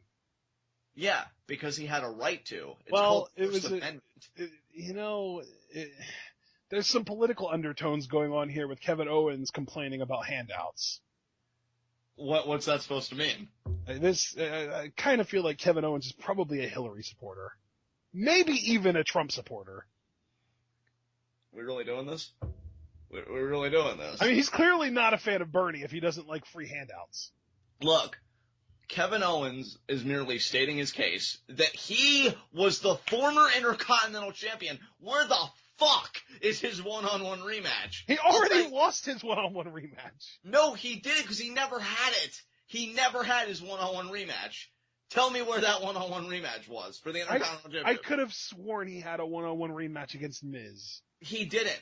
He did, and that's the whole problem. He still hasn't had. Okay, to be fair, though, he has had at least a rematch, even if it wasn't one-on-one. No, what he's had, just to put everything in its proper context, and to be fair, he's had chances to earn number one contender matches one-on-one against Cesaro. Those were the one-on-one matches. Gotcha. That's what he had. He's never had, and you know what, though? The only reason I still take umbrage with it, because I know people will be like, oh, but John, that's still an opportunity. No, damn it, no! Because there's a historical precedent for any champion that drops their title, they get an automatic, built-in rematch clause. So the buck stops at Owens. Yeah, that's real freaking great. Yeah, way to suppress the guy. I'm telling you, I'm getting really sick and tired of this whole system. Shane can take his dollars and just shove them up his ass. You're being a real OJW right now, John. What's that even mean? An Owens Justice Warrior. Oh my... What? No, you know what? I don't even with you right now. I can't even bear the thought right now of dignifying that bullshit for another second. What I'm getting at here, get it out. Everybody get the laughs out of the system. Go ahead. Because then Shane's like, oh, well, Kevin, you know that spot that you earned, at Extreme Rules? I'm going to have you wager it against Zack Ryder, who all he really did is talk about things that he almost accomplished. To be fair, this is the kind of booking move that if Lucha Underground would do it, we would be praising it. I think we need to not be hypocritical here. Would we be praising it? Oh, we praised it last year when they did it multiple times. Wait, in what context? You mean with the Ultima Lucha World title shot? Yes. Well, no, because Cueto's a heel and he loves violence. At least he has proper motivations. Shane is supposed to believe in justice as a babyface. Where is the justice in this? Kevin Owens isn't a babyface, so this works. You know what? Fine.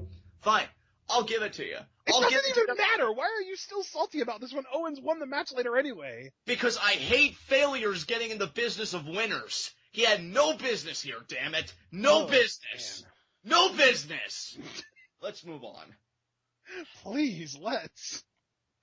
Up next, we had another match. Sin Cara versus Rusev. Oh my god. This was weird, admittedly. This was actually really weird. But actually, I skipped ahead again. I keep on doing this. I'm so sorry, everyone. No, it's cool, man. It's cool. Tom Phillips actually had an interview with the Samoan dynasty family, whatever you want to call them, Roman and the Usos. And Roman says, we are going to eliminate Anderson, and then we are going to eliminate Gallows, and then I am going to take out AJ. He is such an asshole. He is such a heel. This was such a heelish promo. Dude, I want to apologize to everybody because this isn't even me carrying my saltiness from the preceding segment over into this. Roman really is an asshole. Because not only to Ashton's point does he say that, when Tom Phillips rightfully points out, love you Tom, that it could very easily be 1-on-3, Roman facing the club, he's just like, man, 3-on-1, 1-on-3, 1 versus all, and it pretty much nonchalance. You're a freaking asshole, dude. Can you at least take seriously for 1 second the prospect of AJ Styles ending your world title reign? Oh wait, no, I'm sorry. It's irrelevant. God, I hate him so much. Ugh, son of a bitch. Dude, that's the thing. You can't say that I'm not a good guy, I'm not a bad guy, I'm the guy, and not even give any credence to the guy standing across from you. That's being a bad guy. Yep. Well, you tell me you're not a bad guy. I'll tell you what you are. I know better than you. I'm sorry. On a scale from 1 being heel to 100 being face, he's at like 25 right now. Exactly. Yeah.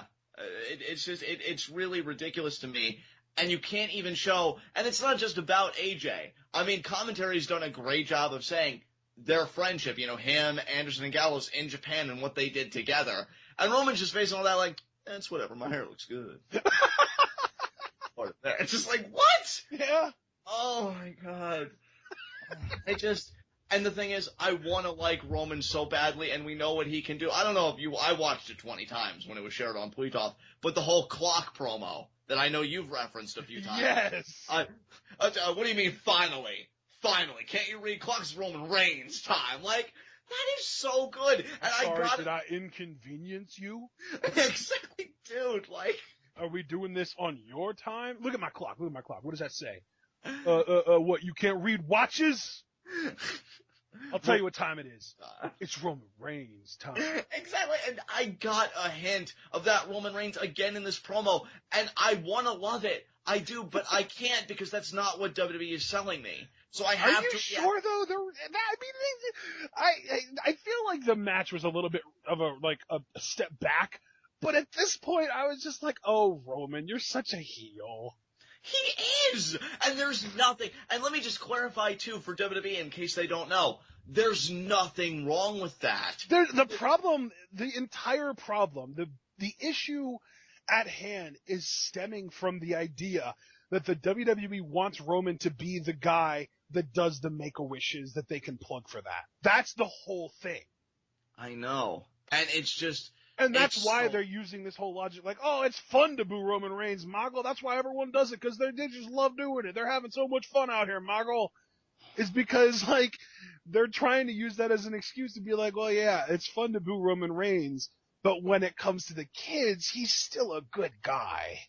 And dude, like, the thing is, I guess as far as this crowd goes, WWE would be proven to not be entirely wrong, because there was a portion that definitely seemed very feminine, very, childlike. Yeah, I was just gonna say, very high-voiced. Very high, but that's a good way to put it, because I know childlike can seem a bit smug. I didn't mean it that way.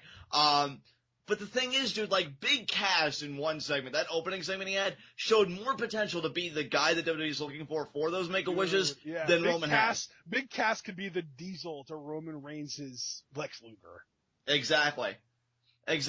And Roman, what are you doing, man? Do you even want to do what you're doing? Like, honestly, like, I know at any con or whatever, he's gonna be like, oh yeah, I love doing it, but what do you feel in your heart, Roman? Like, I really want to know, because you can't look back. Do you really want to know what he feels in his heart, John? What's that? Here comes the money! Probably. It's like, bitch, I'm getting paid. Don't you tell me what I want to do. Yeah. Like, oh, you're complaining about my character on television? Have you seen my bank account lately?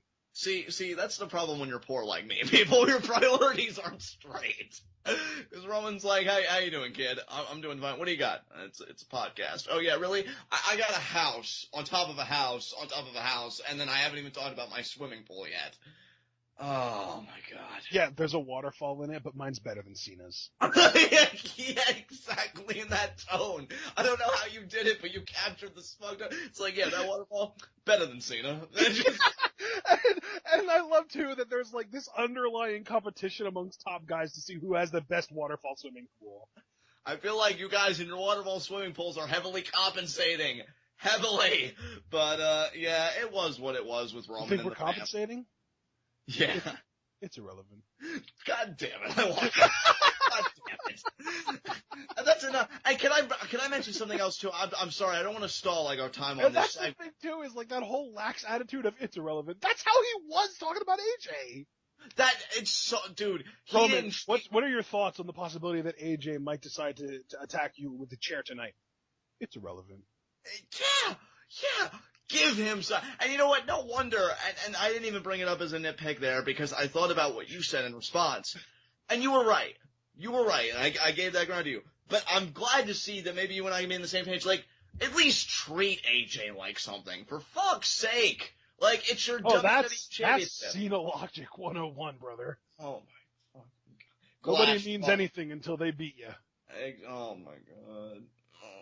And then, just to find, I literally hear you being in actual physical pain right now. I know. And then just one final point, because there's something about just a needle stabbing me over and over again that I just find absolutely exhilarating.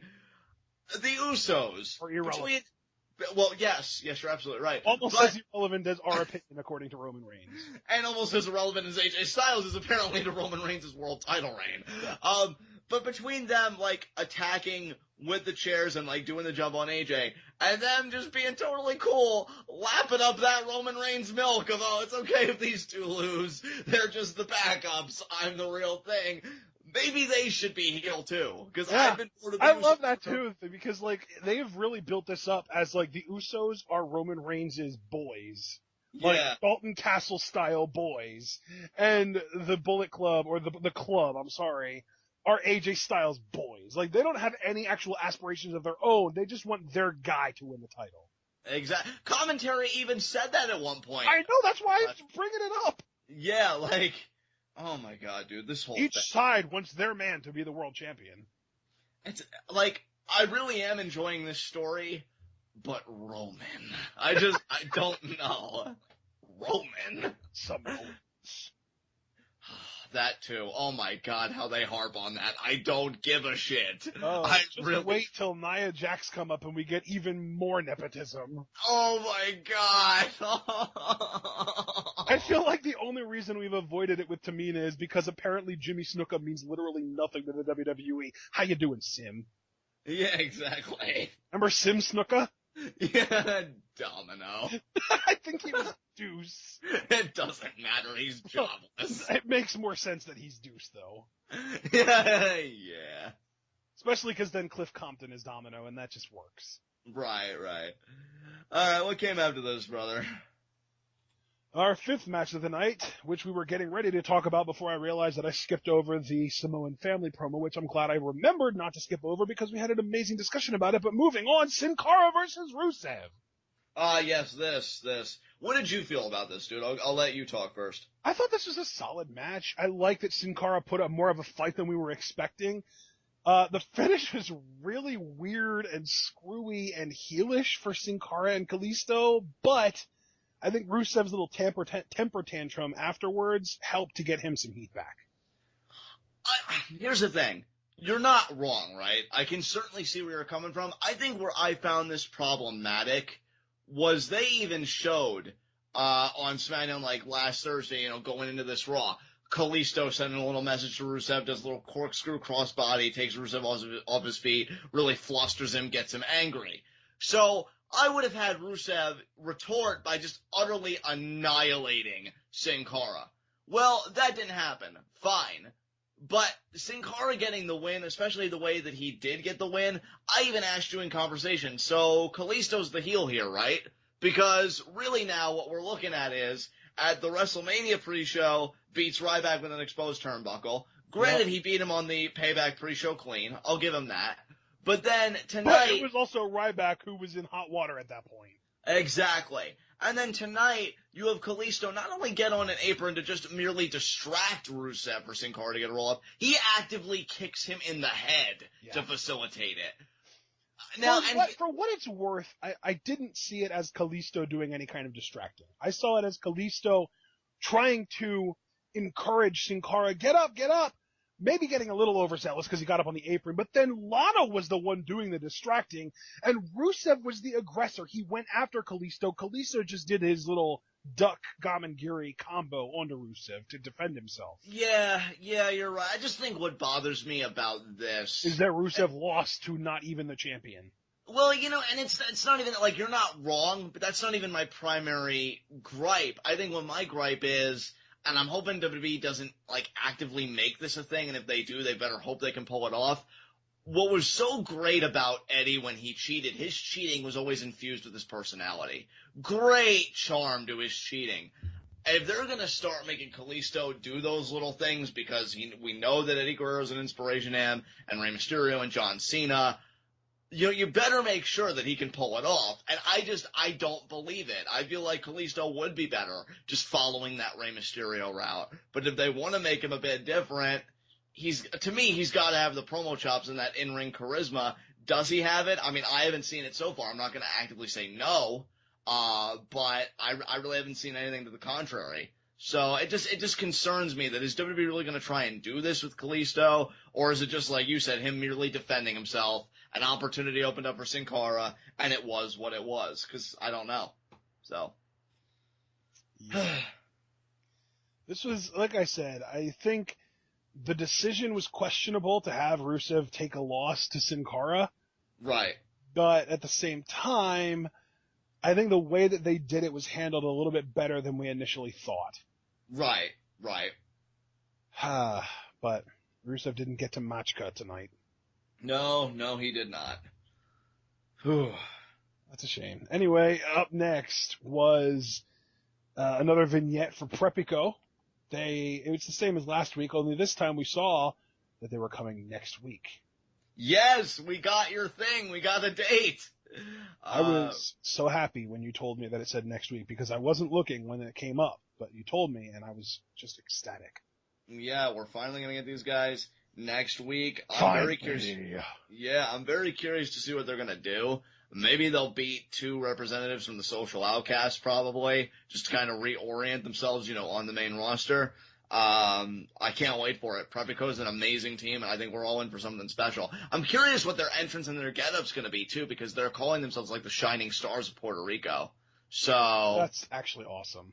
Yeah, I dig it, dude. Have that pride. So let's do it. I'm really excited. I wonder what their attire is going to be. That's a good question. I mean, maybe it would be like, I don't know, the Puerto Rican flag, like on the thigh parts or something, and maybe like their names, like some kind of fun. I don't know. I'm looking forward to finding out next week, though. Yeah, definitely. All right. Up next was our sixth match of the night. The Club versus the Family. Yeah, I mean, really fun match to me. I enjoyed it. Some questionable booking decisions. I mean, Carl Anderson was the first guy eliminated. Yeah. Well, you know what though? I don't think that there was any right answer for somebody on that side to be eliminated first. Right. But if you look at it and knowing that it is WWE and they like to pick their, who gets the most wins based on who looks like they would win the most fights, you don't want to have AJ get pinned first because obviously he's going after the world title, and the next logical guy in line to stick around would be Gallows because he's so much bigger. Right. Like, right. Carl Anderson is barely bigger than AJ, and he doesn't have the credibility AJ has yet. Exactly. And you're absolutely right. See, the thing is, when you see these three guys, you've got, and I'm saying this more for myself than anybody, you've got to shift from that New Japan mindset. Because if this was New Japan, it would be even more incredulous because of how impressive Carl Anderson was there. Yeah. But this is WWE, and it's a whole different rule of logic that they adhere to. So in that sense, it makes complete sense. And so, yeah, Carl Anderson gets eliminated first. And then, wasn't it Jey Uso that got eliminated next? Or Yeah, it was. Yeah, Jey Uso gets eliminated next. Actually, dude, Carl Anderson eliminated Jey before he got eliminated. Oh, yeah, you're right. Yeah. Now that I think about it, that actually does make a lot more sense too. Yeah, Anderson got the first elimination on Jey Uso, and then Jimmy eliminated Anderson with a roll-up. Exactly, because Carl Anderson eliminated Jey with grabbing the tights, and then he got caught in a cradle by Jimmy, and that's how he got eliminated. And then during commercial, Jimmy got eliminated because he ate a flying forearm, a phenomenal forearm from AJ Styles. AJ pinned him there. And then I feel like Roman Reigns, he pinned Gallows with a Superman punch. Yeah. That's how that happened. That was kind of, you want to talk about incredulous. Since when is the Superman punch a legit finisher? Exactly. That's always been a setup. Why are you winning a match with it? I'm telling you, he's on that brink. He's about to go full-blown Hollywood Rock. Yeah, really. So then AJ... Because didn't Hollywood Rock start using the People's Elbow as a finisher? I felt like a little bit. I think he beat Stone Cold with it at WrestleMania 19. And he beat Hogan with it as well. Yeah. At Mania 18. Yeah. So, definitely got upped a little bit. And I don't think he was full-blown Hollywood going into that match, but he channeled Hollywood Rock during that match. Exactly. So then Roman and AJ really get into it. AJ gets Roman on the outside. He starts to undo the table. He gets fixated on it because, of course, Roman powerbombed AJ through it last week. He wants a measure of revenge. And then Roman, though, starts to fight back, and he's like, "You're going to put me through this?" He tosses him over the table into the chairs. And then it seems like Roman's going to powerbomb AJ again. But then Carl Anderson comes from behind, gets a chair shot to Roman's back. And it seems like then Anderson and Gallows are going to do damage to Roman. But then the Usos come back. They intercept. Just everything breaks down. Those two teams are really going at it. Anderson and Gallows dispose of the Usos. Roman Reigns comes back, spears both men. And then AJ, he tries to come in and do his thing. And then we get this big stare down, this big production. Sasha, what did you think of this? Well, as far as the match itself goes, I think that the most disconcerting thing was the fact that Roman was getting cheered. Granted, it was a noticeably high-pitched section of the audience that was cheering for him, but you can say the same about Cena, too. Exactly. Yeah, absolutely. So that kind of, I was kind of unnerved watching that and hearing, oh crap, maybe he is over and we just haven't had the right audiences. But, AJ still had quite a bit of cheers, and realistically, the way WWE's booking AJ is more heelish than what they're booking Roman. Even though Roman comes off as more of a heel in promos, AJ's booking is more heelish because, he's being associated with basically the only true blue heels in this feud. Yeah, that's true. It certainly doesn't help AJ's case, even though, I'm just going to come out and say, I'm not saying it's my formal prediction, but if Balor Club does get perpetrated at Extreme Rules, then you kind of protect AJ, you bring him back to square one as far as being a babyface goes. But for right now, it's not doing him any favors, because You're right, he is associated with two heat magnets, and, I did enjoy the stare down. You made a point in conversation with me. You thought the dueling chants for Roman and AJ really enhanced the atmosphere. I did, because like if this would have just been a stare down and then, AJ or Roman drops the chair in front of AJ and then AJ tosses or slides the chair over to Roman, tells him to pick it up. Roman bends over, AJ does his springboard and kind of goes over Roman and then rolls out of the ring.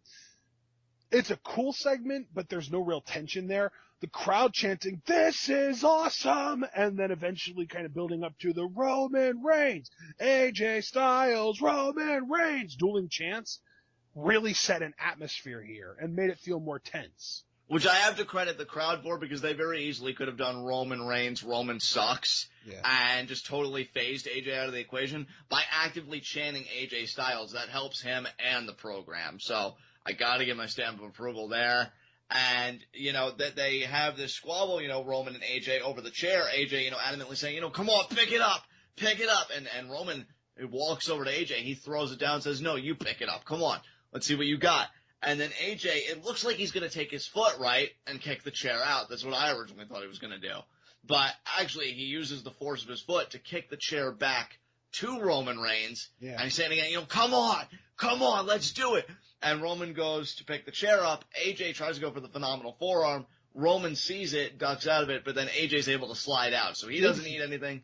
Did he really go for the phenomenal forearm, though, or was he just using that as a distraction to get out of the ring? That's a good question. It looked like to me he was going for the phenomenal forearm, but maybe AJ was just playing head games, because he was even saying to Roman, it's coming. It's coming. Extreme Rules, that it's not going to be that. It's going to be the phenomenal forearm. And can I just say, too, while we're on this segment, it all seems kind of relevant, we do get announced on SmackDown that Luke Gallows is going to face Roman Reigns. And my prediction for that, personally, because I was telling Ashton in conversation, guys, I was originally a little down on this segment. I mean, I enjoyed it, but my big gripe was, man, I wish AJ would have gotten something, because he really got beat down last Monday. And I really don't like that Roman, he ate a little bit. He ate the standard offense and really nothing more than that. AJ's probably going to get his on SmackDown, because we've always used the logic, if they want something to happen on SmackDown, but they don't want many people to see it, I mean, you do it on the B show. Right. So Roman will probably get a little bit served to him on SmackDown, because they figure, well, not many people will see Roman looking inferior to AJ Styles in that moment in time. So that's what I'm predicting, is that I think the club will actually stand tall on SmackDown with AJ getting a measure of retribution on Roman Reigns. So. Yeah, this was good. This was, again, I'm not a huge fan of the match getting thrown out, because that kind of does negate any stakes that you might have felt were on the line here. But I do like the post-match segment where we had the big stare down and all this tension between Roman and AJ. Yeah, completely agree with you, man. It was really well done. All right, up next, we had your favorite match of the night, Kevin Owens versus Zack Ryder. Yes. Oh, my God. Sweet, sweet serenity. This match, I'll tell you, Ashton, I think, was a bit surprised, because I didn't freak out once during this match. I just thought, well, Ryder's a scrub. Kevin Owens is Kevin Owens. There's nothing to worry about. And the only time I really, popped and, got, oh, my God, and, tensed up, it seemed like Kevin Owens was going to powerbomb Zack Ryder on the apron, but alas, it wasn't to be. Ryder counters the back body drop to the outside. One day your career will belong to Kevin Owens, Zack Ryder. You only bought yourself a little bit of extra time. And, Ryder does have some cool home spots. I heard you laughing over there. Yeah, you really hate Zack Ryder. I just hate failures, period. They make me sick. What does that make Emma? Well, look, Emma doesn't know any better, right? She's finding herself right now. It's the cooking channel. That is insulting. Look, I'm just saying, sure, Zack Ryder. She has her cooking channel? Oh, we're talking about Taste of Tennille. Yeah, Taste of Tennille. Look, which hasn't been updated in 3 months. Right, probably because Zack Ryder's getting in the way. See, it's already a pernicious relationship. She can do so much better. I know she can. Wow. Let me, come on, give me a chance, seriously. Good job. She's kind of a grown-ass woman. I can handle it. I can change. It's not whether you can handle it, it's that she can make her own decisions. I know. I just wish they were the right ones, but no, in all seriousness. Wow, that got really, really deep. Yeah, it did. But all the wrong places. Zack Ryder hits an elbow drop, which admittedly did look quite nice, and it was a cool hope spot for him. I love that you're just like, oh yeah, that was a really cute moment to get the crowd invested, but Yeah, golf clap. What was really going to happen? Yeah, golf clap. They actually told a pretty good story with the time that we're given in this match. Oh my god, because... you're trying so hard to get Zack Ryder credit. I'm being serious, right? Because we know the segment that facilitated all this was serious, but are you being sincere? Yes! Yeah, because if you let me finish my point, like, the segment that preceded this was Zack Ryder being like, oh, I want a bigger spot, I can do better, I'm in a good spot now, but I know I can climb higher, and then Kevin Owens, kind of raining on that parade, and Zack Ryder saying, well, I beat you, and all the stuff they did, and yet here, Kevin Owens is actively saying, because you even said, like, best trash talker, right now in the ring, oh, this is a waste of my time, I'm done with you, and he tries repeatedly to powerbomb Ryder, and Ryder keeps countering, which kind of, germinates that thought, is Zack Ryder actually going to do this? All that talk he did in the preceding segment, is he going to pull it off? And of course he doesn't, and that's not even because, oh, it's Zack Ryder. I mean, yes, certainly it's part of it, but, Kevin Owens is the bigger priority right now. And, he does finally hit the powerbomb, but only after, I think he hung Ryder's throat up on the ropes after Ryder missed an attempted Rough Rider. Which is still technically legal. Yeah, exactly. As frowned upon as it might be, it is legal. Well, I mean, I was smiling from ear to ear. I don't know who was frowning, but, the official wrestling rule book writers. Oh, which you studied at Harvard. Right, I remember now. No, see, you keep on bringing up Harvard, but they don't teach wrestling stuff at Harvard.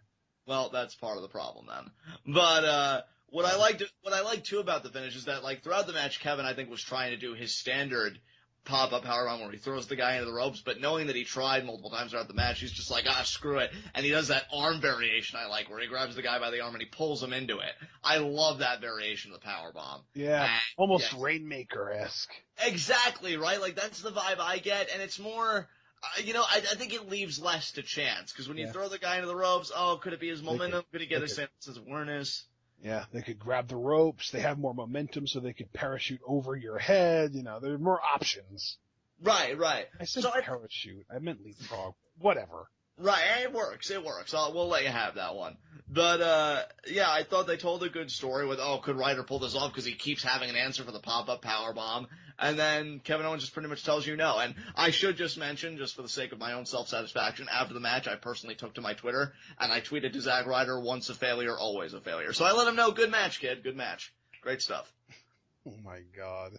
So, he still lost, though. He still lost. Yeah, and that was my point. I'm just reminding him, no matter how hard you try, you're going to fail. So, do everybody a favor and just give up. And we know he won't, but I'm just trying to give him some friendly advice. Being a good neighbor and all that shit. So. Sure. Yeah. Let's just roll on, right? Yeah, I agree. Okay. Up next, Freddie Prinze Jr. Oh no, actually I apologize. Big Cass dedicates his match tonight with Chris Jericho to Enzo Amore, and what a waste of a segment. Yeah, right. Knowing what we know now. Well, thanks for that emotional manipulation, assholes. Oh man, it was good stuff too. It's still salty. Alright, let's move on. Up next, Freddie Prinze Jr. plugs the First Impressions show on USA. I guess it's tomorrow night at 10:30. I don't know, we might check it out, right, John? Yeah, we have a slight curiosity. We'll see where it goes. Yeah, but then he gets started on a New Day Rocks chant. That's what really matters here. Yeah. Yeah. Which doesn't that lead to a perfect segue, because New Day did have that segment next? Hi. Yeah. So then New Day comes out, and they're talking about, Extreme Rules.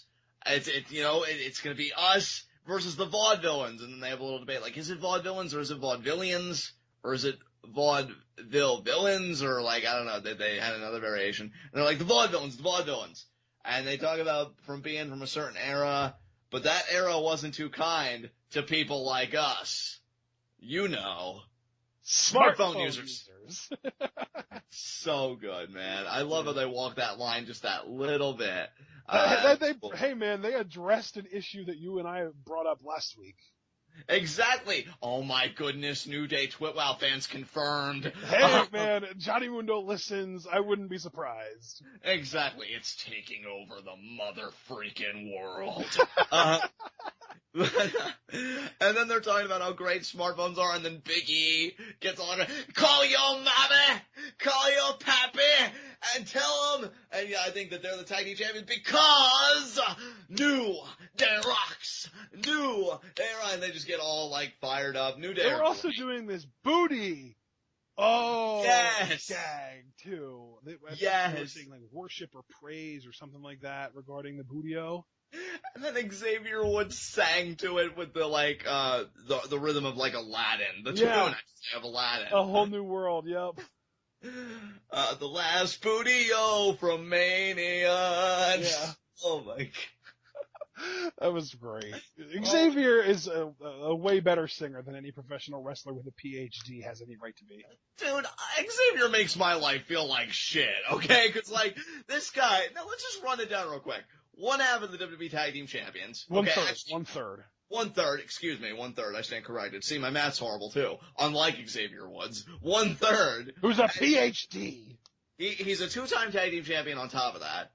Has a PhD, okay, which he earned, like, while traveling on the road. So the guy can multitask, which, again, better than me. I can't believe I'm giving these many concessions to a single person. I'm almost disgusted with myself. And he has the gaming channel on top of that, and he's part of one of the most overact, if not the most overact, in the WWE. I mean, and the gaming channel, Up, Up, Down, Down, they're closing in on 500K. Like, just give the man the world title, people. Because, like, with the way he works, it's probably only a matter of time anyway. It's funny, too, because he would legitimately be an amazing heel world champion. I know. Oh, my God. So is there a person in the WWE who people have more of a reason to be jealous of? I know. It's like, I'm intelligent and physically talented. Thanks for that. I'm just gonna, give up on life now. Here's my card. To all you nerds, look at these abs. To all you sports guys, look at this PhD. Go screw yourselves. Exactly. No excuses. I defy categories. I am a true Renaissance man. And that's just it, right? That would be his gimmick. Yeah. The Renaissance man Xavier Woods. Yeah. Because I can fucking do everything. Yeah. Oh my god, I hate him so much only because... To those of you that think you're smart and athletic, I challenge you to reach 500,000 subscribers on YouTube. Like, just everything. Like, I hate Xavier Woods solely because he forces me to stare into the abyss known as my own mediocrity. So, Xavier, screw yourself. And that's exactly what he's thinking, too. Exactly. To everyone that isn't as good as me, screw yourself. I mean, hell, he says differently on the microphone. Beyonce probably did get into his DMs. I mean, I don't freaking know. I give up. Maybe you're just projecting a little. Maybe, and you just swap out Beyonce for Emma, because Emma never gets into my DMs, but I digress. Are you following her on Twitter? Yes, actually, I am. Is she following you on Twitter? You know the answer to that. Oh. Why ask that? Why ask that? Like, well, you didn't answer. No, the answer's no. Anybody out there who thought that the answer was yes, slap yourself. I'm asking you for your own good. Well, doesn't Taya follow you? So it's not like no wrestling women follow you. No, she doesn't follow me, and neither does Mundo, but we're still Taiwan Mundo, though. It's a thing. They've all hashtagged. I mean, I feel like it's not even Twitter official yet. Don't take it from me. It's all that I have. Like, it's all I have. Please don't do this to me. And there you go. Look at that. Now the shoe is on the other foot. But yeah, Dudley's... It's on the other person's foot. Yeah. Dudley's music hits. We do Dudley's versus the New Day, which actually feels fresh because they've kind of stayed away from each other as far as the match goes, what feels like for a good bit. And this is actually a solid match, too. I love Bubba Ray's trash talking. Like, I want him and Kevin Owens to be a tag team. Bootios, they make sure you get cross-faced. Yep. Oh my god, Bubba. And yeah, match is going along just fine, but then suddenly the Vaudevillains attack. Oh, and God, they're the worst.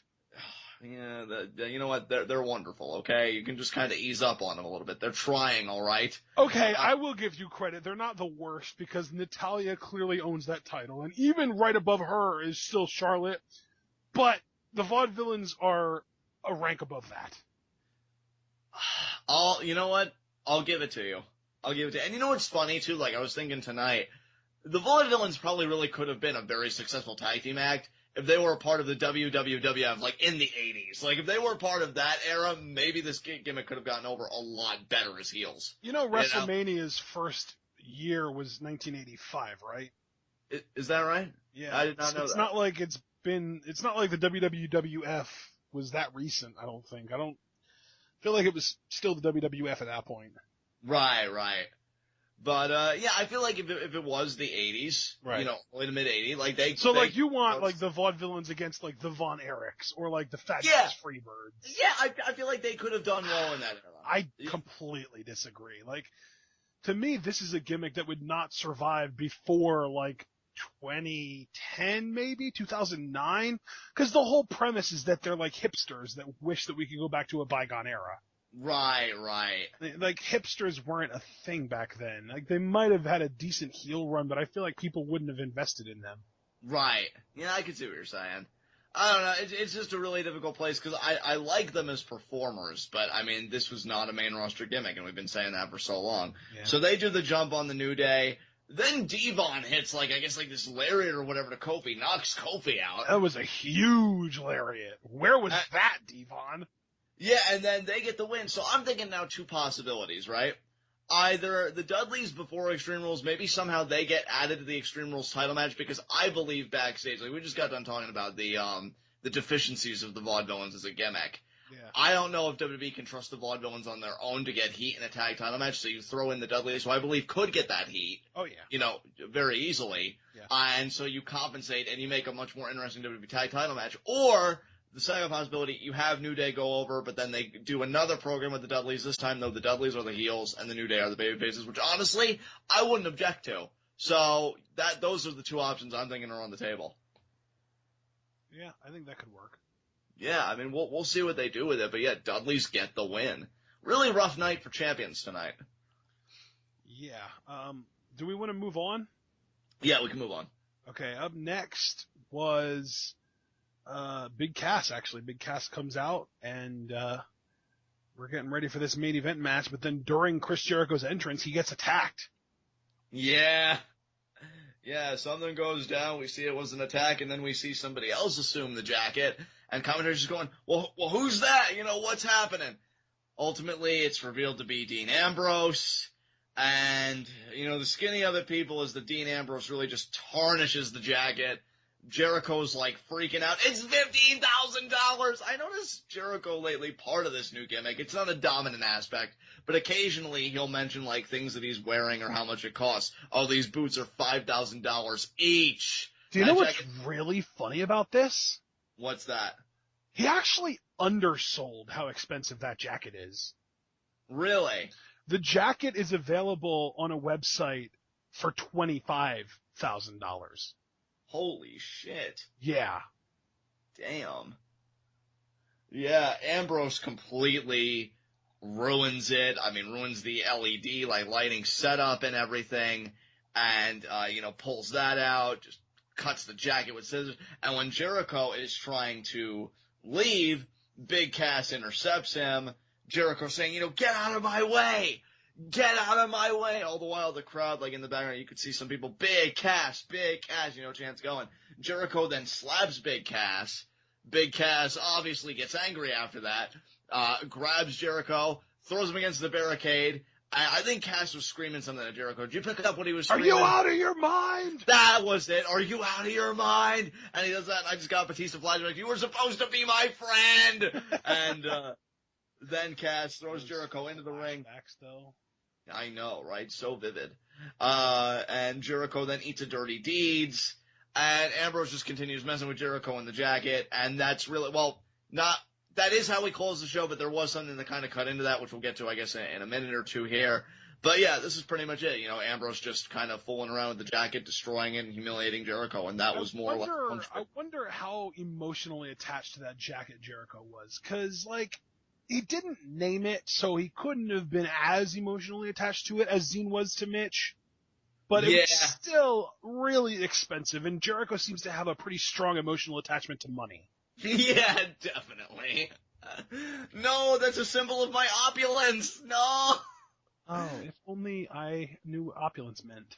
Jericho does, and that's why this still works. All of his big words, troglodytes, hypocrites, plebeians, yep. And, yeah, so Jericho's, like, fuming. There was something, though, cause see, again, like, something cut in. Unless, actually, before I get into that, Ash, is there anything else you wanted to say about this whole thing? No, let's talk about this Shane-Stephanie thing. Yeah, Shane and Stephanie seeming quite amicable with each other. Yeah. And Stephanie kind of does a little girl-worthy thing, but it's okay because Shane even acknowledges that, like, oh, now you're crazy. Because she's like, the way things are going, if you give me a shot, maybe you and I will be on an episode of Ride Along. I would love to see that. I would too, though, because if there really is real-life family drama, as has been reported, like, throughout the years, that would really be something. Like, even, like, where they choose to go to eat should turn into a fight.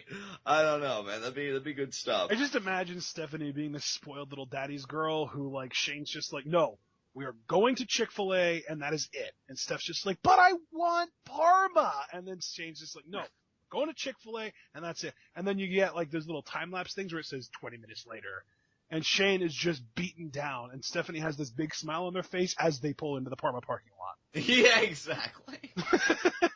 Oh my god. But yeah. That's totally their relationship, though. I could just imagine it. Yeah, but here's the interesting thing, though, right? Shane says, I have to take a phone call. And when he leaves, I mean, very clearly in view was the picture that got restored, of Shane as a baby. I feel like they're trying to tell a story here, but I'm so confused about what direction they're going with it.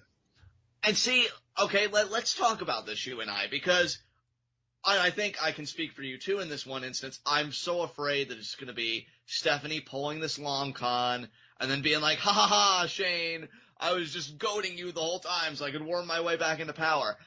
I actually think it'd be cool. See, I don't know how they pull it off, though.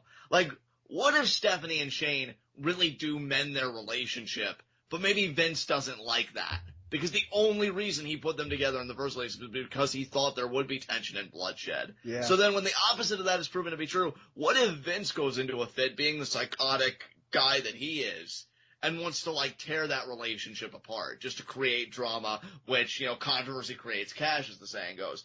I think that would be an interesting way to take it, but you run the risk, again, of overexposure to the McMahon family, and I fully recognize that. But I think it would be cool if we actually saw these two genuinely grow to care about each other and enjoy mutually their partnership, and Vince is the one that sours on the whole thing because that wasn't his intention from the get-go. So I'd actually like to see them go that route. I mean, what are you thinking about all this? What you think would happen and what you would like to see happen? What I want to see happen is for... I don't know, man. Honestly, what I want to see happen is for this to just keep on going forever. Like, just them, getting along, making good decisions, not screwing anyone in particular over unless you're a hardcore blind Kevin Owens fan. Just kind of continue with this. Alternatively, what I think is going to happen, one of two things. Either Vince is going to show up and do like what you said and try and, like, drive a wedge between them and get them to fight each other again. Or it's going to turn out that Stephanie was playing the long con the whole time. God, she's still super evil. She's been doing this to try and get Shane to lower his guard, only to stab him in the back and try and get full control back for her and Triple H, who we haven't seen since WrestleMania still. And It's going to backfire because Shane is going to have seen it coming and have precautions in place to fix the issues. I can tell you right now, if it does go the latter route, right, and it's going where we all see it coming, oh, Shane, you lowered your guard, ha ha ha, mustache twirl, all that shit, I could see it being Team Shane versus Team Stephanie at Survivor Series, and that being the Survivor Series angle this year. And just winner gets control of Raw, absolutely, no ifs, ands, or buts about it. Now, I guess that's fine, whatever, and Shane's team would really reflect the new era, whereas Stephanie, maybe it's more reflective of the old guard. I don't freaking know, but I don't even want it to begin with. Again, I know we run the risk of overexposure to the McMahon family, and that shouldn't be a priority of the product when you have all this good talent, but I would like to see, maybe Stephanie coming around, and like you even said earlier with the whole Jericho-Stephanie segment earlier in the show, we like babyface Stephanie, and I feel like that's territory we haven't ventured in for so long. Let's explore that a little bit, let's unpack that a little bit, and then Vince could just look at it and be like, what the hell is this, damn it? I thought you two were gonna kill each other. Where's the blood loss, the power, in his own Vince McMahon way. And be like, well, Dad, I think it's great. The family and the first time in years getting along. Hell, as much as I think that she's about as interesting as a wet carrot, maybe you could even have Linda come in for a little bit and be like, oh, Vince, what are you doing? All that stuff. I don't know. I protest that idea. And I can understand that. I think you and everybody else. I can understand that. But I think the main thing is I wouldn't want Vince to like what was going on and him be more the antagonist than Stephanie be the liar revealed, which doesn't even work because we were already all anticipating that in the first place. Yep. And, they'd probably tell their story and, again, do the big 5-on-5, and then Stephanie is just in hysterics like, no, like she was, when Dolph got the win and all that stuff. But Stephanie is already so much more of an interesting character since Payback, doing all this with Shane, than she is as her typical heel self. I feel like that's been exhausted. I loved it for a time, but you've kind of hit a wall with that. Here, you're breaking fresh ground, and I would really, really like to see that explored. I just don't know. Like, I'm less cynical about WWE lately than I was even a few months ago. Like, I've been enjoying Raws lately. I'm liking a lot of the stuff that WWE's doing, even if they do still have their occasional misfire. But I don't even know if even at this better place that I'm in with WWE's product, if I have the faith in them to pull off a storyline that rich. Because, again, I believe that once again I'm putting on my Lucha Underground blinders. I'm thinking, that's how Lucha Underground would do it, or at least something close to it. So, in all honesty, Stephanie is probably going to stab Shane in the back, but I'm really hoping that's not what happens. Yeah, so, that's we'll pretty see. much exactly how I feel, man. Yeah. So, Raw goes off the air with Dean Ambrose celebrating and Chris Jericho just freaking out over his $15,000 jacket getting destroyed. Right. And cut to black. Yeah, that was like it was so anticlimactic. Like I was expecting something to happen, but nothing happened. Exactly. I was expecting like, Samoa Joe is on Raw and he's attacking Dean Ambrose. Why? Find out on SmackDown when we get Joe and Jericho versus Ambrose and Big Cass. But no, nothing happened. I gotta give a shout out too to my boy James. He thought it was Nakamura in the jacket. Which admittedly would have been so much better, at least in my mind, than what we got. What we got wasn't even bad, but you had the perfect word. Just anticlimactic. Yep.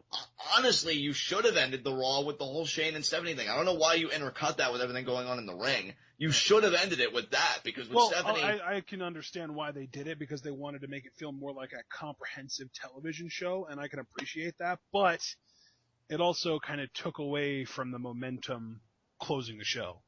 Yeah, absolutely. So, it was what it was, but do you want to move on? Yeah, let's move on. Alright, high spots and low shots. You know what, I'm gonna say that my low shot's the New Day. Because, that they had a good laugh tonight at the Vaudevillains' expense, but the Vaudevillains laughed last tonight because not only did they cost the New Day a non-title matchup against the Dudleys, but they attacked them post-match and got the Whirling Dervish and that momentum before Extreme Rules for the WWE Tag Team titles. So, yeah, New Day is my low shot. Yeah, and I have an honorary shot. Oh my god. I have an honorary low shot that I was kind of assuming you would actually have as your low shot, but I guess, yeah, I mean, the New Day works too. Honorary low shot, Chris Jericho. Right. I mean, miserable night, just overall. Yeah, definitely. I mean, he got interrupted by that 7-foot-tall wiener, Big Cass, to open the show. And then he got attacked and his $15,000 investment destroyed by Dean Ambrose. Yeah, horrible night for Jericho indeed. Yeah, but my actual low shot, and you kind of brought this up earlier, and I kind of tried my best to sweep it under the rug and move on, to ignore that you even said it, but I'm bringing it back. Champions are my low shot in general. Because not only Roman probably had the best night of the group, but even he, in a way, got outsmarted by AJ Styles. But every other champion was pinned tonight. Yes, save for Kalisto. Yeah, who Kalisto is the exception who had a heelish night. Exactly. So yeah, really screwy night for champions. I like that low shot. Miz got pinned, Charlotte got pinned, and the New Day got pinned. Yeah, rough go of it, dude. Yep. So I really like your low shot. My high spot, you know what, even with the kind of downer at the end, I'm going to make my high spot Big Cass. Awesome. Because, you know what? The second straight week that he had no Enzo by his side, he went out there and he killed it with what he was given. Yes, he did. And if anything, he deserves to be my high spot even more because he was screwed out of a main event to me. He deserved that main event spot for the work he's done in 2 weeks, really showing he has that crowd connection. He exhibits that personality. And I mean, Vince, I'm looking at you specifically. Look at the guy. You know, like. Oh, he's seasoned. That's why he was put in a spot that he was in tonight. Exactly. I just wish they would have taken it all the way. And see, that's really what it comes down to, commitment. They really could have committed to this tonight and done something really memorable. And they did something that was good, but not memorable. I'm going to forget it by, the next 2 or 3 weeks. And if you do remember it, it'll be in a negative light because remember that one time that WWE almost gave us an awesome main event and then backed out? Exactly. Exactly. So, yeah, Big Cass, though, he put in the work. He's been putting in the work. And I think this is great for Enzo, too, because, not that these guys are horrible and they would have been kicked to the curb, but it does keep them fresh in everybody's mind with Cass doing this kind of quality of work. Yep. So, definitely my high spot's not even close. Awesome. I have an honorary high spot as well, that being Paige, who won her first match tonight in 280 days on Raw. Wow. Holy shit. The last time she won a match on Raw was 280 days ago. Well, according to the Road Dogg, wins and losses don't matter, so Paige getting this one win in that sea of losses is going to put her in the Women's Championship picture, guaranteed. So, if wins and losses didn't matter, why would she even need to win in order to be in the Women's Championship picture? You're alright, Ashton. So, Paige is your honorary high spot. Who's your actual high spot? Sami Zayn, baby, because he earned his spot. He did. Even if he didn't earn the opportunity that he earned his spot in, he still earned his spot. I mean, dude, here's the thing. Even if it wasn't sanctioned, like, oh, you win this match, you get in the Extreme Rules Center match, he beat the freaking champion. So, like, by right anyway, even if that wasn't in place, that should have been penciled in. Like, oh, I did some thinking. Yeah, Sami Zayn beat the champion. He should get a shot, too. So, yeah, I completely agree. Sami had a great night tonight. Crowd still loves him. I think they're so ready for him to be a champion, on the main roster and really have that run. That moment last week was awesome. It was. No, it was definitely a highlight for the show as a whole. And they always talk about how, we're the longest running weekly episodic television show. Well, that was a gem in the history of your show. Great stuff. Great high spot. With that said, let's get into our final segment. Raw request. And you know what? I'm going to make my Raw request very simple. Keep featuring Big Cass in spots like these. Like, even if we don't do Big Cass versus Jericho next week on Raw, because I agree with you, Ashton, it'll be a SmackDown match, which actually may lend credence to them doing it again on Raw. Keep mingling him with these guys. Maybe he'll tag with Dean Ambrose next week and Jericho finds a partner or something. Yep. I don't know. Keep giving him the ball. That'll be my return of Jericho. That'd be something. Jericho needs to find a 7-footer to match up with Cass. It makes sense. Yeah, I know some people, because they've tagged twice, love the idea of Jericho, or Jericho, so to speak, with Kevin Owens. Or how about Jericane? Jericane could work, yeah. I mean, Kane, we haven't seen him in a while. I'm only bringing up Kane and Big Show because it's inevitable that WWE brings them back on TV. Haven't seen him in a while, and the idea that Jericho wants a 7-footer to counter Big Cass. Exactly. Jarrett Strowman. Jarrett Strowman, oh my god. So yeah, my Raw request could simply be boiled down to keep giving Cass the ball and just enjoy watching him scoring touchdowns. How you doing? Alright, your Raw request? My Raw request is actually more format related than specific storyline related. I'm basically just asking that they maintain the level of comprehension that this show had, because it really did feel like everything kind of blended together, everything kind of smoothly transitioned from one thing to the next, and it was a very comprehensive show.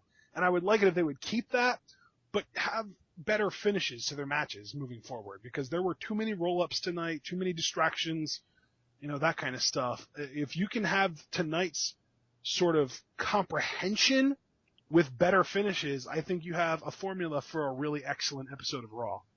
I completely agree. I really like your Raw request. With that said, is there anything else you want to say about this Raw? I kind of have a thing for formulas lately, and I like that one. But anyway, yeah. No, I don't have anything else to add. Just I enjoyed the show, and like I said, next week, same comprehension, just better finishes, and I'll be extremely happy. I'm right there with you, brother. With that said, this has been Raw. This has been TWitWoW, the best wrestling podcast made for wrestling fans, by wrestling fans, on the web today. I'm John. That's my cohort and commentary, Ashton. Guys, be sure to comment and subscribe on YouTube. Ashton, what question do you have for our subscribers this week? Well, guys, if we do get that Enzo, or not Enzo, because Enzo's still out with an injury, so he doesn't count, but if we do get that Cass and Ambrose versus Jericho plus mystery partner match next week, who do you think Jericho's going to pick as his mystery partner? Ooh, I like that question. Yeah, guys, get to speculating down below, get that conversation started, talk to us. Be sure to take that conversation over to Pweetoff. That is Pro Wrestling is taking over Facebook, and Pweetoff does a Raw thread every Monday. So if you want to kind of introduce yourself, ingratiate yourself amongst the people of Pweetoff, the Raw thread is a great way to do it. Also be sure to check out the TWitWoW Facebook page, like, share, and comment on the content there. If Facebook isn't your medium of choice, we are also on Reddit. The TWitWoW subreddit has all things TWitWoW on it, and members of the TWitWoW subreddit can create threads of their own on all things related to pro wrestling. Oh, and by the way, I wanted to say this before we close out, guys. If because I know there were quite a few people asking about it, and YouTube is the issue here, just to be clear. Live reactions from this past week's episode of Lucha Underground. I want to just kind of run you through everything that's happened. So I uploaded it on Wednesday, and it uploaded fine, and then the processing got stuck at 95%. I thought that this was going to end up being a problem because it would like clog up my upload stream to YouTube. But then I was able to upload our Lucha Underground and NXT TWitWows just fine. It went through while our Lucha Underground live reactions was still stuck at 95% processing with no problem. So I'm hoping that this episode of TWitWoW will also go up with no problem. But regarding the Lucha Underground live reactions, I have no clue what the problem is. If any of you guys have any experience with YouTube whatsoever, and you can explain to me why this video is stuck at 95% processing, and we're not just talking about for a couple hours either, because I uploaded it on Thursday night. We were a day late because of my computer being awful. But I woke up on Friday afternoon and it was still processing, and by Saturday, I looked at my video manager and I had an error that says upload failed, can't process file, and the only option I have is to delete the video. Now, I'm kind of weird about this because I don't want to just full on delete the video, because if I delete it, I might forget what the name of the error is, and I've been doing research trying to figure it out, which has been a bit of a dead end. But I might even just have to end up uploading it to Dailymotion, which I really don't want to do because I want to have it in our YouTube archive. But I really don't know what other options I have at this point. I have tried re-encoding it. I have gone in and resaved the background image, edited and resaved the audio file, put them back together to create a brand new video file, and encoded that, hoping that would fix it. But for some reason, YouTube just does not like this video. I can't get it to accept it. I don't know why. If anybody has any kind of suggestions, I'm open to pretty much anything. I've seen someone suggest clearing my cache, but I've literally just cleared my cache like within the last couple weeks, and I haven't had any issues with any other videos, so I don't know why that would be the problem. Again, if anybody wants to help, or if you think you know the problem and that you can fix it, please let us know. If you don't feel like leaving a comment on YouTube or signing in to YouTube or Google+, tweet me. I don't care. Leave a comment on the TWitWoW Facebook page, whatever. It's driving me insane. I really want to get this video up. I don't want to have to rely on Dailymotion because Dailymotion, it's nowhere near as popular as YouTube, and we don't have a Dailymotion channel, so I would have to upload it to my personal Dailymotion channel, which I'm kind of apprehensive about. So, again, if anybody knows anything, please try and help me out. Otherwise, John, I'm going to pass this back over to you to finish our outro. All right, partner. As I was saying, for the best possible TWitWoW experience, I recommend you follow both of us on Twitter. I am at John_TWitWoW. That is JOHN. _TWitWoW. Ashton is at apond404. That's the letter A, pond, the body of water, POND 404. And we will see you guys tomorrow night for Global Wars live reactions. We're going to get that out to you. And then, of course, the big thing, Wednesday, Lucha Underground live reactions, followed by Lucha Underground TWitWoW, graver consequences, Mil Muertes versus Matanza, 2 men, 4 coffins, 1 championship. Who's going to emerge victorious? But until then, guys, tune in and peace out.